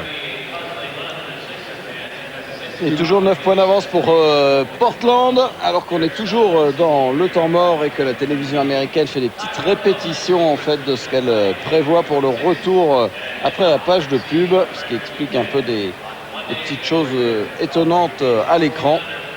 J'allais dire que Stoudemire, c'était le chouchou de Isaiah Thomas, coach d'Indiana maintenant, mais ancien vice-président et recruteur pour Toronto, là où Stoudemire avait commencé sa carrière. Et en fin de compte, Isaiah Thomas pensait que Stoudemire pourrait refaire un peu sa carrière. Et bon, il a fait une bonne carrière, Stoudemire, mais jamais au niveau vraiment supérieur qu'on attendait au début. Mais qui sait, s'il remporte le titre, là, tout d'un coup, sa cote va encore monter, Damon Stoudemire. Comme tous les joueurs de Portland, il a déjà le salaire maximum, de toute manière. Comme disait Phil Jackson, the best team money can buy. La meilleure équipe qu'on peut acheter sur le marché. Il disait ça avec un peu d'ironie.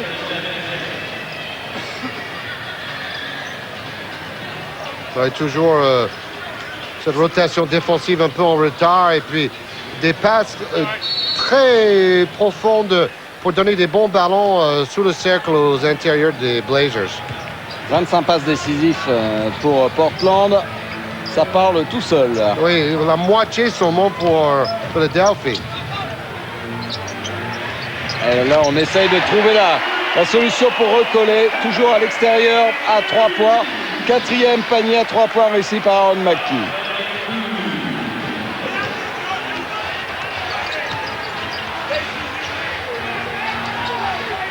Il va falloir trouver du temps de jeu quand Eric Snow va revenir pour Aaron McKie.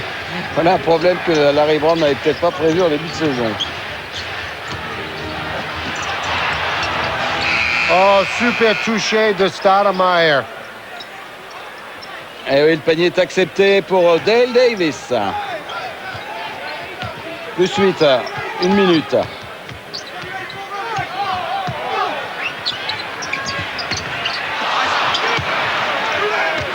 Il n'est pas en réussite. C'est pas le Iverson Day aujourd'hui. Oui, mal payé pour ses efforts. Façon de parler. Hein. Ouais. Et voilà Sean Kemp qui fait sa 2e faute offensive de suite. Et 3 en tout avec un petit temps de jeu. Quel gâchis ce Sean Kemp quand on se souvient de lui à Seattle. Toujours dans le top 10 avec les Dunkorama et maintenant il décolle plus quoi. Oh là là, et Tony Kukoc lui nous offre un airball. Eh ben.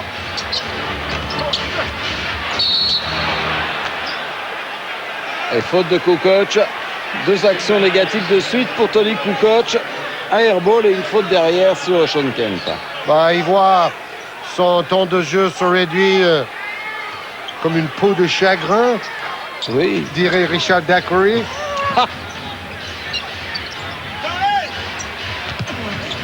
Kemp, il est parti dans un... Et il y en a un qui a mal là où ça fait très mal. Après le coup de genou de Kemp, 4e faute, 3 fautes offensives.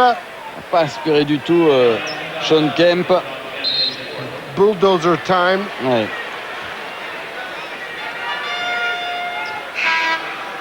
Je crois qu'il faut qu'il renvoie Sean Kemp sur le banc. Il a peur que Kemp disjoncte et prenne une faute technique.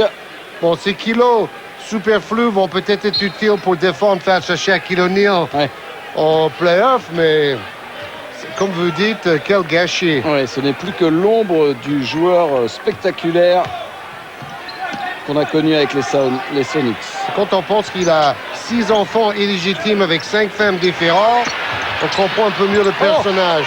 Encore un contre sur George Lynch, contre signé Stacey Ogman. Philadelphie est en train de patauger, hein, George. Ouais. Franchement, en attaque, c'est pas terrible. Va falloir sonner la cloche historique pour les réveiller. Ouais! Voilà le coup de gong signé Allen Iverson. Cette cloche s'appelle the Liberty Bell. Oui, exact. Et ce panier de Iverson fait le plus grand bien. Panier à 3 points pour Allen Iverson. Qui ne perdra jamais confiance, même s'il rate 15 tirs de suite. Il a 12 points. Et attention, il peut très bien sortir un gros 4e carton, ce bonhomme-là. Exactement, il n'a marqué que 12 points. Il est éminemment frustré après 3 cartons dans ce choc très suivi aux États-Unis entre Portland et Philadelphie. 70-65, 5 points d'avance pour les Blazers. Et Iverson, 4e meilleur marqueur de la NBA actuellement, 27,3 points par match. Et maintenant, la deuxième partie du portrait avec Isaiah Thomas, le coach d'Indiana.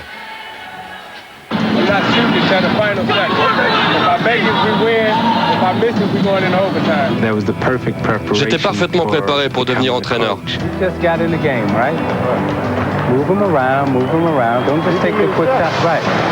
24 seconds on the clock. I know he hit you, right? You're going to jay him again. All right? Be patient. Des Pacers new look par rapport à l'an passé après les départs de Dale Davis, Rick Smith et Mark Jackson. Isaiah Thomas doit faire avec un club moins expérimenté pour redevenir champion de la conférence Est.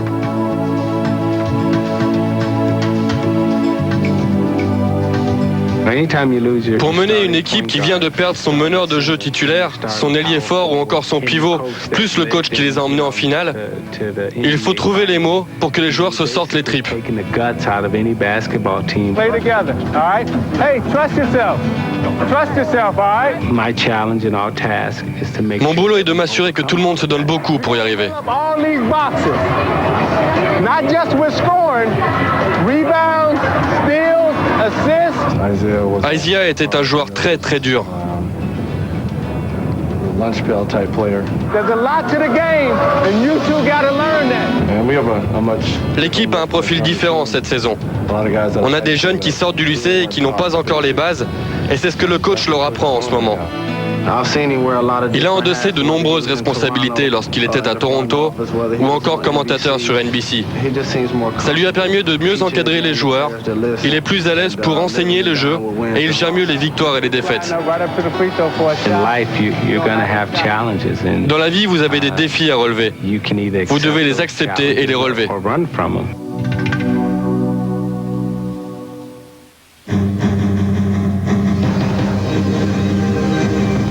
Fulfilling their prophecy, they became champions. Now, with the bullseye squarely on their back, the Lakers must fight off all who aim to dethrone them. And with the perfect balance of power and grace, will defend their title and inch closer to their goal, a new Laker dynasty.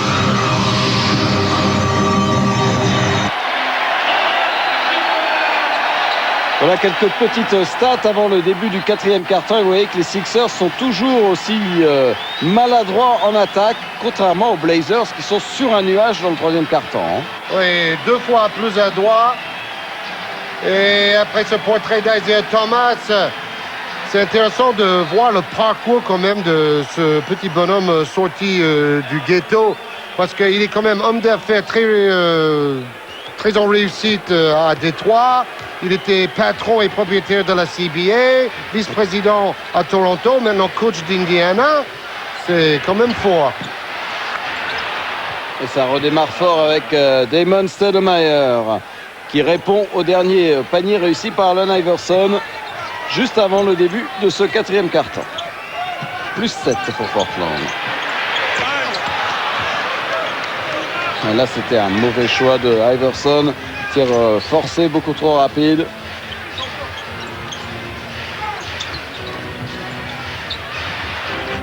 Oh là là là là! Réception tir, 5 points marqués de suite pour Stoudemire, qui profite du beau jeu collectif des Blazers et une adresse de presque 60% pour Portland sur le match. Toujours des tirs un peu courts. Allen Iverson qui est incroyablement frustré en attaque.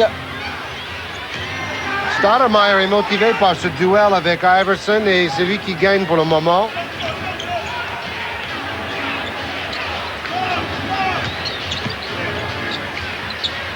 Mais voilà Stoudemire justement. Ah, ils défendent bien là les Sixers, mais derrière, juste au buzzer, ça fait mal. Rasheed Wallace. Oui, ça fait très mal à une bonne équipe défensive comme Philadelphie. Ok, c'est un panier à la dernière seconde des 24 comme ça.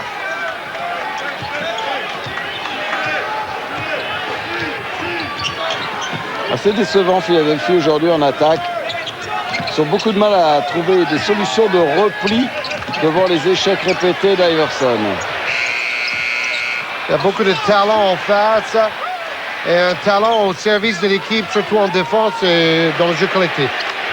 Voilà Tony Kukoc à 3 points qui relance un peu l'espoir du côté de Philadelphie. 7 sur 17 à 3 points, ça va mieux. Début de match difficile de Philadelphie à 3 points. Depuis la mi-temps, ça va quand même beaucoup mieux.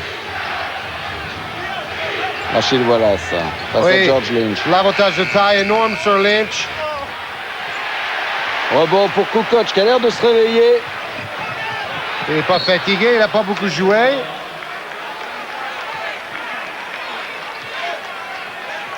Interception de Bonzi Wells. Kukoc ne tourne qu'à 7,5 points en moyenne par match. 8e meilleur marqueur de l'équipe sur le banc.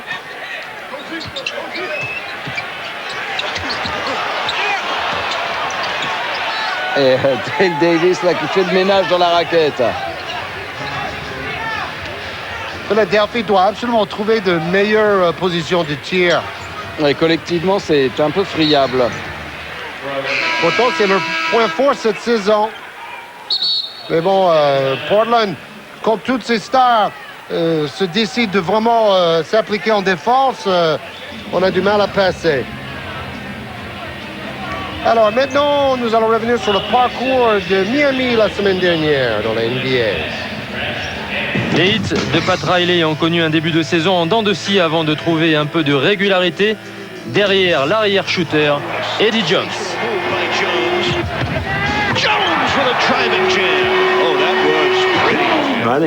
Vous savez, je pense qu'Eddie Jones est en train de franchir un palier à 28 ans. Il a atteint un autre niveau. En plus, il a des joueurs autour de lui pour l'aider à progresser encore.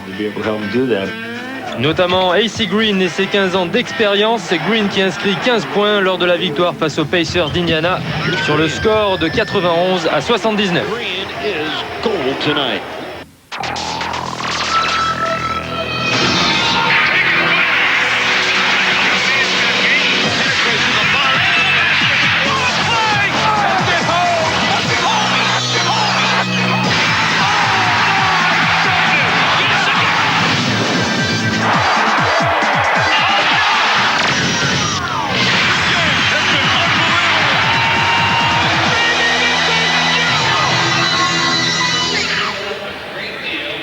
Sur ce dernier clip, on a vu Dirk Nowitzki qui tournait quand même à 25 points par match la semaine dernière avec 10 rebonds sur 4 matchs.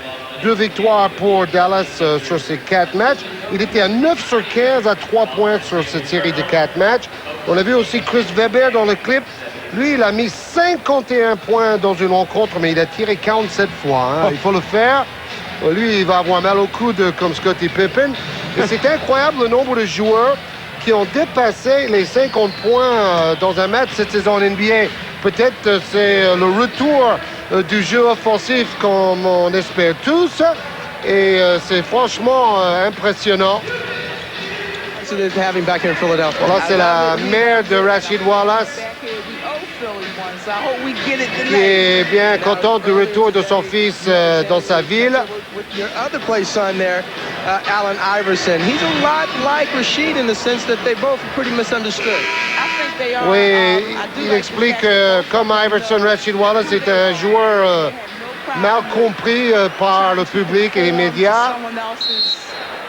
Et elle explique que ce sont deux individualistes qui doivent suivre leur chemin et pas écouter les autres.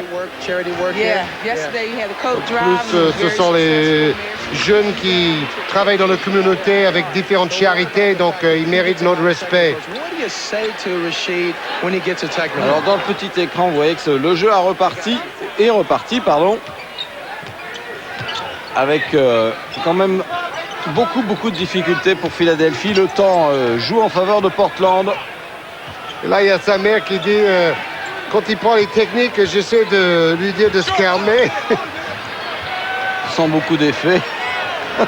Mais bon, elle a fini en disant que le plus important, c'était de bien s'occuper de ses deux fils. Et ça, c'est très bien. Parce que si on compare un peu la vie familiale de Sean Kemp avec Rasheed Wallace, on est à deux extrêmes. Vous avez eu le pourcentage catastrophique de Philadelphie dans ce quart-temps, 1 sur 6 au tir. Et une faute sifflée contre Aaron McKie sur cette tentative d'interception face à Bonzi Wells.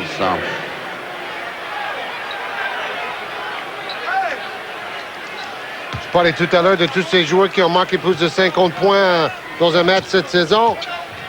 Ça nous rappelle Wilt Chamberlain qui, lui, avait tourné à 50 points par match sur une saison de 82 matchs en NBA. Les choses commencent à se préciser quand même pour Portland avec ce nouveau panier de Rasheed Wallace. Enfin, un panier de Lynch pour maintenir l'écart à 12 points. 37% de réussite pour Portland, pour Philadelphie, 60% pour Portland. Ça explique tout. Et la défense de Philadelphie a du mal à stopper les grands de Portland. Là, c'était Dale Davis. Et une faute de Steve Smith sur Aaron McKie. Et le public de Philadelphie est calmé là. Voilà, est déçu. Mais bon, il suffit de 2 ou 3 paniers pour relancer tout ça. Mike Dunleavy qui doit être le coach avec le travail à la fois le plus facile et le plus difficile parce qu'il a le plus bel effectif, le plus riche, donc abondance de moyens. Mais en même temps, il faut faire plaisir à tous ces joueurs qui touchent le salaire maximum, qui veulent du temps de jeu, qui veulent des ballons, qui veulent des shoots. Et ça, c'est le côté difficile de son travail cette saison. 1 contre ce soir pour Ratliff qui tourne à 4 contre en moyenne par match cette saison. Il est un peu à l'image de toute l'équipe. Il passe un peu au travers de cette rencontre, Theo Ratliff. 9 contre pour Portland ce soir, 1 contre pour Philadelphie. Un autre chiffre parlant.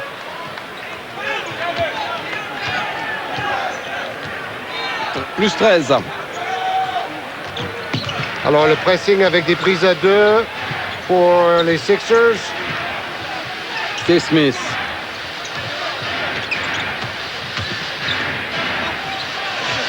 Tir arc-en-ciel de Steve Smith, mais tir manqué. Qui va faire tomber la pluie dans le First Union Center.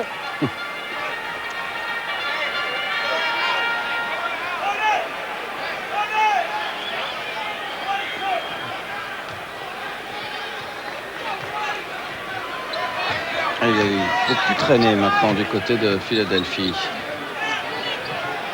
Ouais, sinon, le belt série des victoires va s'arrêter. Oui. Ils ont gagné 9 matchs de suite à l'extérieur quand même, les Sixers. Ça, c'est fabuleux. Il y a eu le très mauvais choix de Allen Iverson qui manque de lucidité aujourd'hui. Tout comme Tony Kukoc qui se fait intercepter. Alors, le doute s'installe chez les Sixers.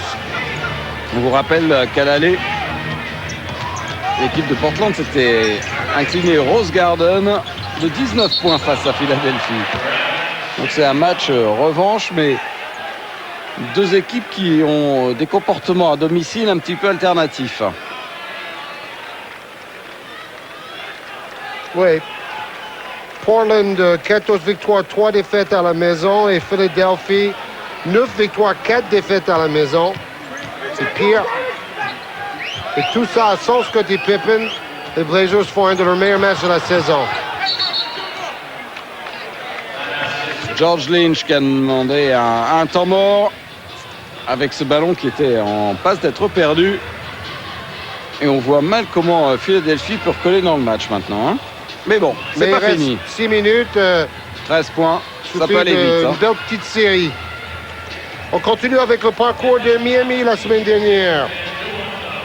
Performance des Heat dans la capitale, 25 points pour Tim Hardaway, 31 pour Eddie Jones. Miami s'envole vers un succès 98-91 face aux Wizards. Jones, yes sir! A reverse smash! Je me défonce. C'est tout simplement mon approche des matchs quotidiens. Je me défonce et je donne tout. À Détroit, le lendemain soir, Brian Grant et Anthony Mason sont les hommes en vue du côté des Heat. En face, la précision de Chucky Atkins. Un match à rebondissement qui va finalement en prolongation.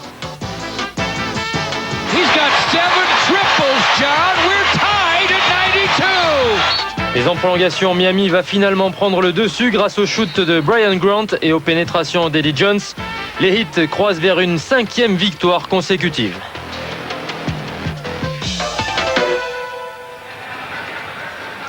Et on voit Bill Walton qui est joué dans la finale NBA de 77, gagné par Portland face aux 76ers de Philadelphie. Dans l'équipe de Philadelphie, il y avait Julius Erving, George McGinnis, Daryl Dawkins qui ensuite a fait une belle carrière en Europe. Et bon, à Portland, l'homme à tout faire, c'était Bill Walton qui, à son époque, était le meilleur pivot passeur au monde, après avoir été 3 fois champion universitaire avec UCLA. Bon, c'est avant qu'il avait tous ces problèmes aux pieds. Walton qui est maintenant commentateur à la télé aux États-Unis. Très décrié d'ailleurs. Oui, mais il n'a pas la langue de bois au moins. Et donc ça lui donne l'occasion quand même d'avoir pas mal de papiers dans la presse à chaque fois. À chaque intervention, Bill Walton fait un triomphe. Regardez, on revoit d'ailleurs des images de cette finale en 77. Ça, c'est Julius Erving. Regardez ce smash sur Walton, c'était mon idole. Oh, quel joueur ce Julius Erving, qui est vice-président à Orlando maintenant.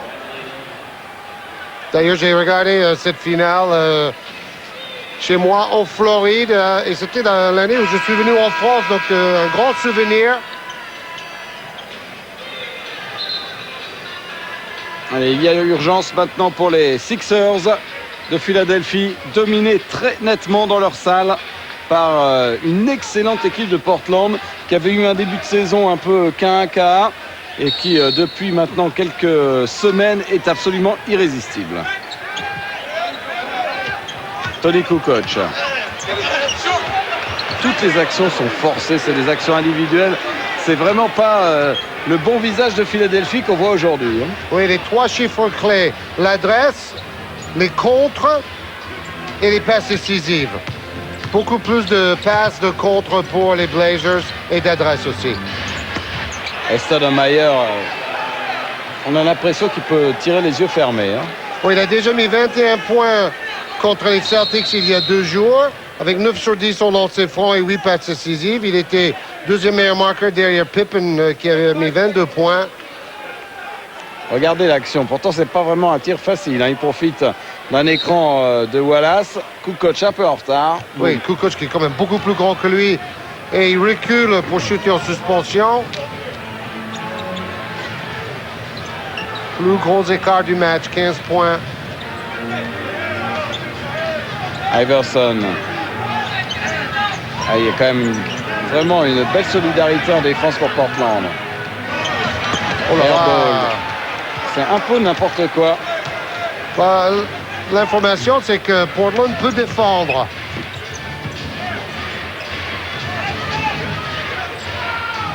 Il joue avec beaucoup de sérénité. Oui, et de cran. Il va falloir shooter Wallace. Voilà enfin un rebond pour George Lynch. Il faut quand même se rappeler que les Blazers auraient dû jouer la finale NBA la saison passée parce qu'ils avaient quand même 15 points d'avance à 10 minutes de la fin du match dans la 7e manche de la finale à l'Ouest contre les Lakers. Après, ils ont raté 13 tirs de suite. On se demande toujours comment. Dale Davis. Le panier est accepté. Et on voit le public de la First Union Arena qui est en train de s'en aller. Oui, de remettre leur gros doudoune, surtout, pour attaquer le froid dehors. Il n'aime pas ça, Larry Brown. C'est un coach très orgueilleux. Et après des défaites comme ça, il a tendance à faire tomber les murs des vestiaires avec ses discours longs et critiques. Bon, il a expliqué qu'il était très fatigué parce qu'il a enchaîné. Il y a 2 étés, il a remplacé Tom Janovich pour coacher la Dream Team au tournoi de qualification au Puerto Rico. Après, il fait la saison NBA. Après, il est assistant coach à Sydney. Donc, il n'a pas eu de vacances depuis plusieurs années. Et en plus, il doit gérer au jour le jour Iverson, ce qui n'est pas toujours une sinécure. 4 minutes, plus 15.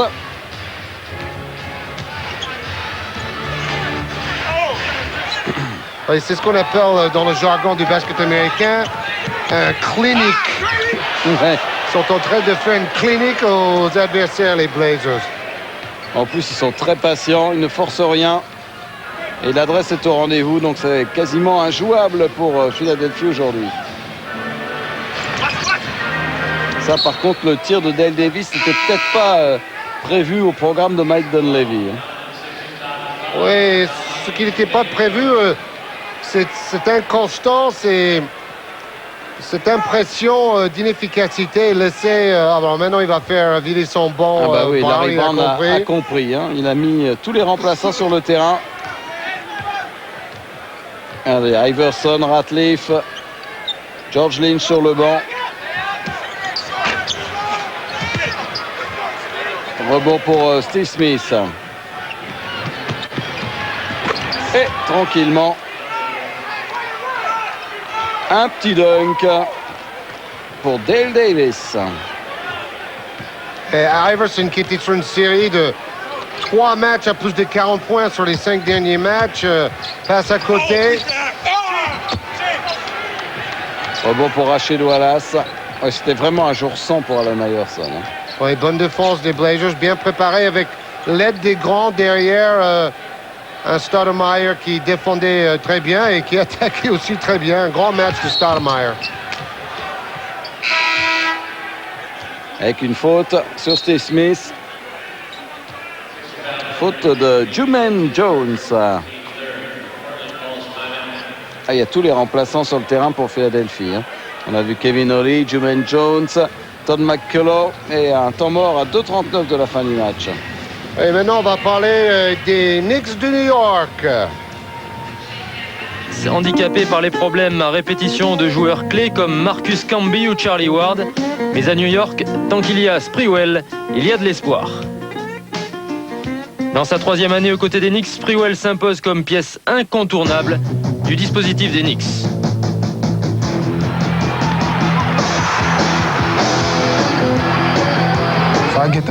Si j'ai la balle et qu'il est devant moi, je lui donne à lui car je sais que quelque chose de positif va se passer. 25 points contre les Wizards auxquels s'ajoutent les 23 d'Alan Houston.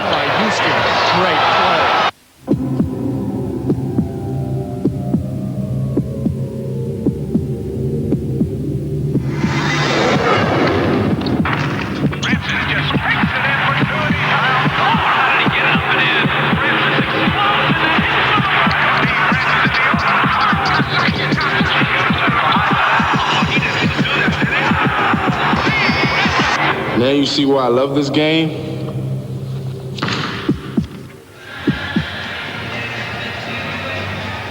Ouais, donc au début de match, on disait que les Blazers devraient être au moins à leur moyenne habituelle, 47% de réussite au tir. Ils ont fait 59%. Il n'y a pas beaucoup d'équipes qui peuvent résister au portant entre les Blazers quand ils ont une telle adresse. Hein. Exactement. Mais c'est parti quand même d'une bonne défense et surtout d'un jeu collectif et d'une patience de tous les instants en attaque. Oui, c'est pour ça, bon, moi, au début de saison, j'ai donné les Blazers champions et il va se passer plein de choses d'ici la fin, donc on ne sait rien. Sacramento fait une super saison. Les Lakers remontent la pente avec 8 victoires sur les 10 derniers matchs.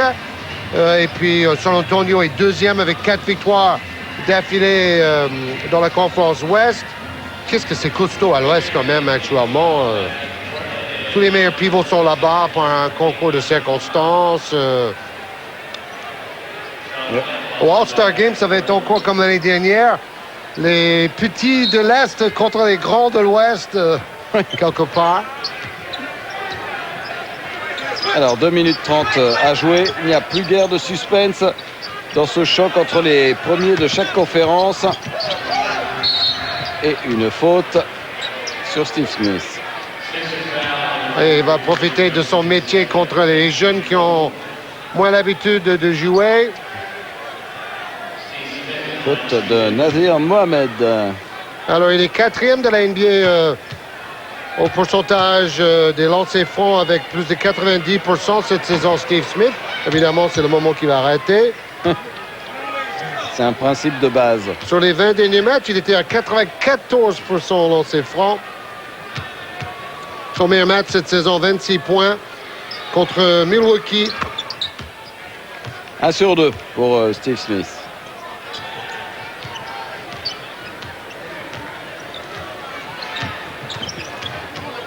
Kevin Ollie qui mène le jeu. Et Bonzi Wells tourne à 17 points par match sur les 6 dernières rencontres où il a été titularisé. Bonne nouvelle pour Mike Dunleavy. Tentative de passe ratée vers Nazir Mohamed, joueur de Kentucky. Un ancien élève de notre ami Rick Pitino. Il va sans doute retrouver le niveau universitaire. Je ne sais pas s'il était vraiment fait pour la NBA, lui. On parle de lui à UNLV, Las Vegas. Ah bon? Oui. J'ai lu un petit écho sur Internet là-dessus.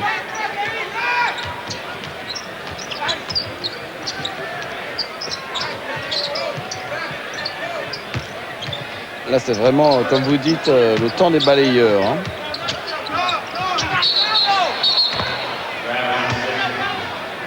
Les Sixers ont quand même connu une mauvaise série à domicile avec 4 défaites de suite il y a quelques semaines. Puis Iverson a l'air vraiment dépité. 5 sur 21 au tir pour Iverson. Et je pense qu'il avait pourtant bien envie de réussir et d'envoyer un message à ses amis de Portland. Hein. Il a honte. Mais ça, c'est tout à fait à son honneur. Parce que beaucoup de joueurs NBA, ils disent, bon, la saison régulière, je m'en fous un peu. Iverson, lui, il veut être présent à chaque fois. Allez, un petit dunk de Jermaine Jones. Il n'aura pas souvent l'occasion cette année d'en faire. On l'a vu dans un top 10 récemment, quand même, Bruno, avec un contre. Il reste 1 minute de ce match qui a perdu maintenant toute consistance. Et effectivement, un 4e quart-temps complètement raté par Philadelphie. Ils ont fait illusion que même pas 5 minutes dans ce 4e quart-temps. Oui, c'est vrai. Ils ne l'ont pas joué. Ils ont vu que ça rigolait pas en attaque. Portland a été constant du début jusqu'à la fin dans ce match. Ouais, même sans Scottie Pippen. Puissance de feu quand même extraordinaire chez les Blazers. Rebond de McCullough. Oh, jusqu'au bout. Hein. Est-ce que vous allez nous ressortir une phrase de Richard Dacoury? Ils boivent le calice jusqu'au lit. Avant, je disais, ils boivent le calice jusqu'au lit. Ça, il ne le dit pas, Richard. Non.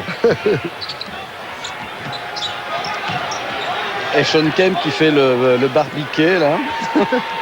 Peut-être il espère retrouver le top 10 avec ses pas de danse. Oh, il ira tout au plus dans les highlights.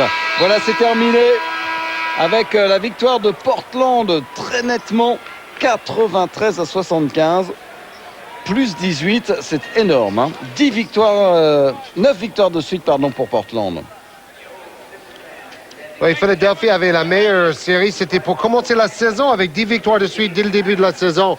Et Portland, avec 9 victoires, peut attaquer cette plus belle série de la saison NBA de Philadelphie lors de le prochain match.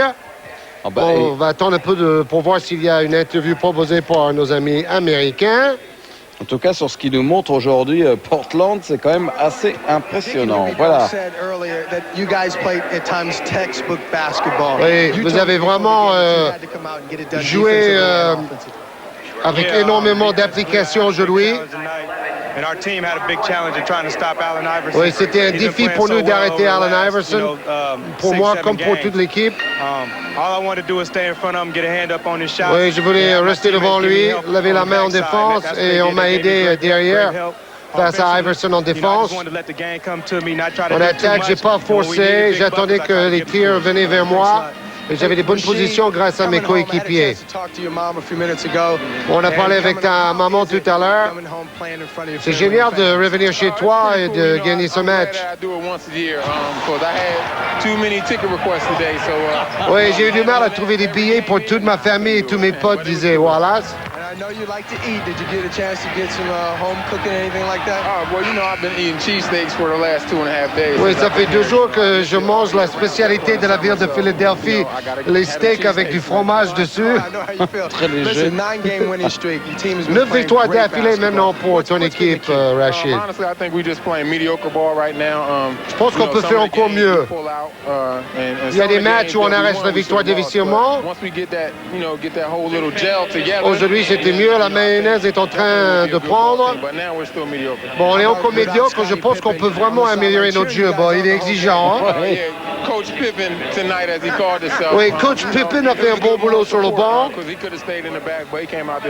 Oui, il est venu sur le banc nous soutenir et c'est bien qu'il a fait ça, dit Rachid Wallace, par rapport à son coéquipier, Scottie Pippen.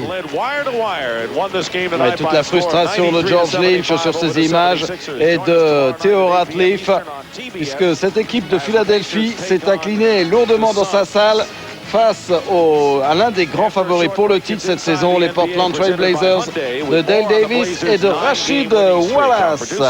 Et pour terminer cette nuit de sport américain sur Canal+,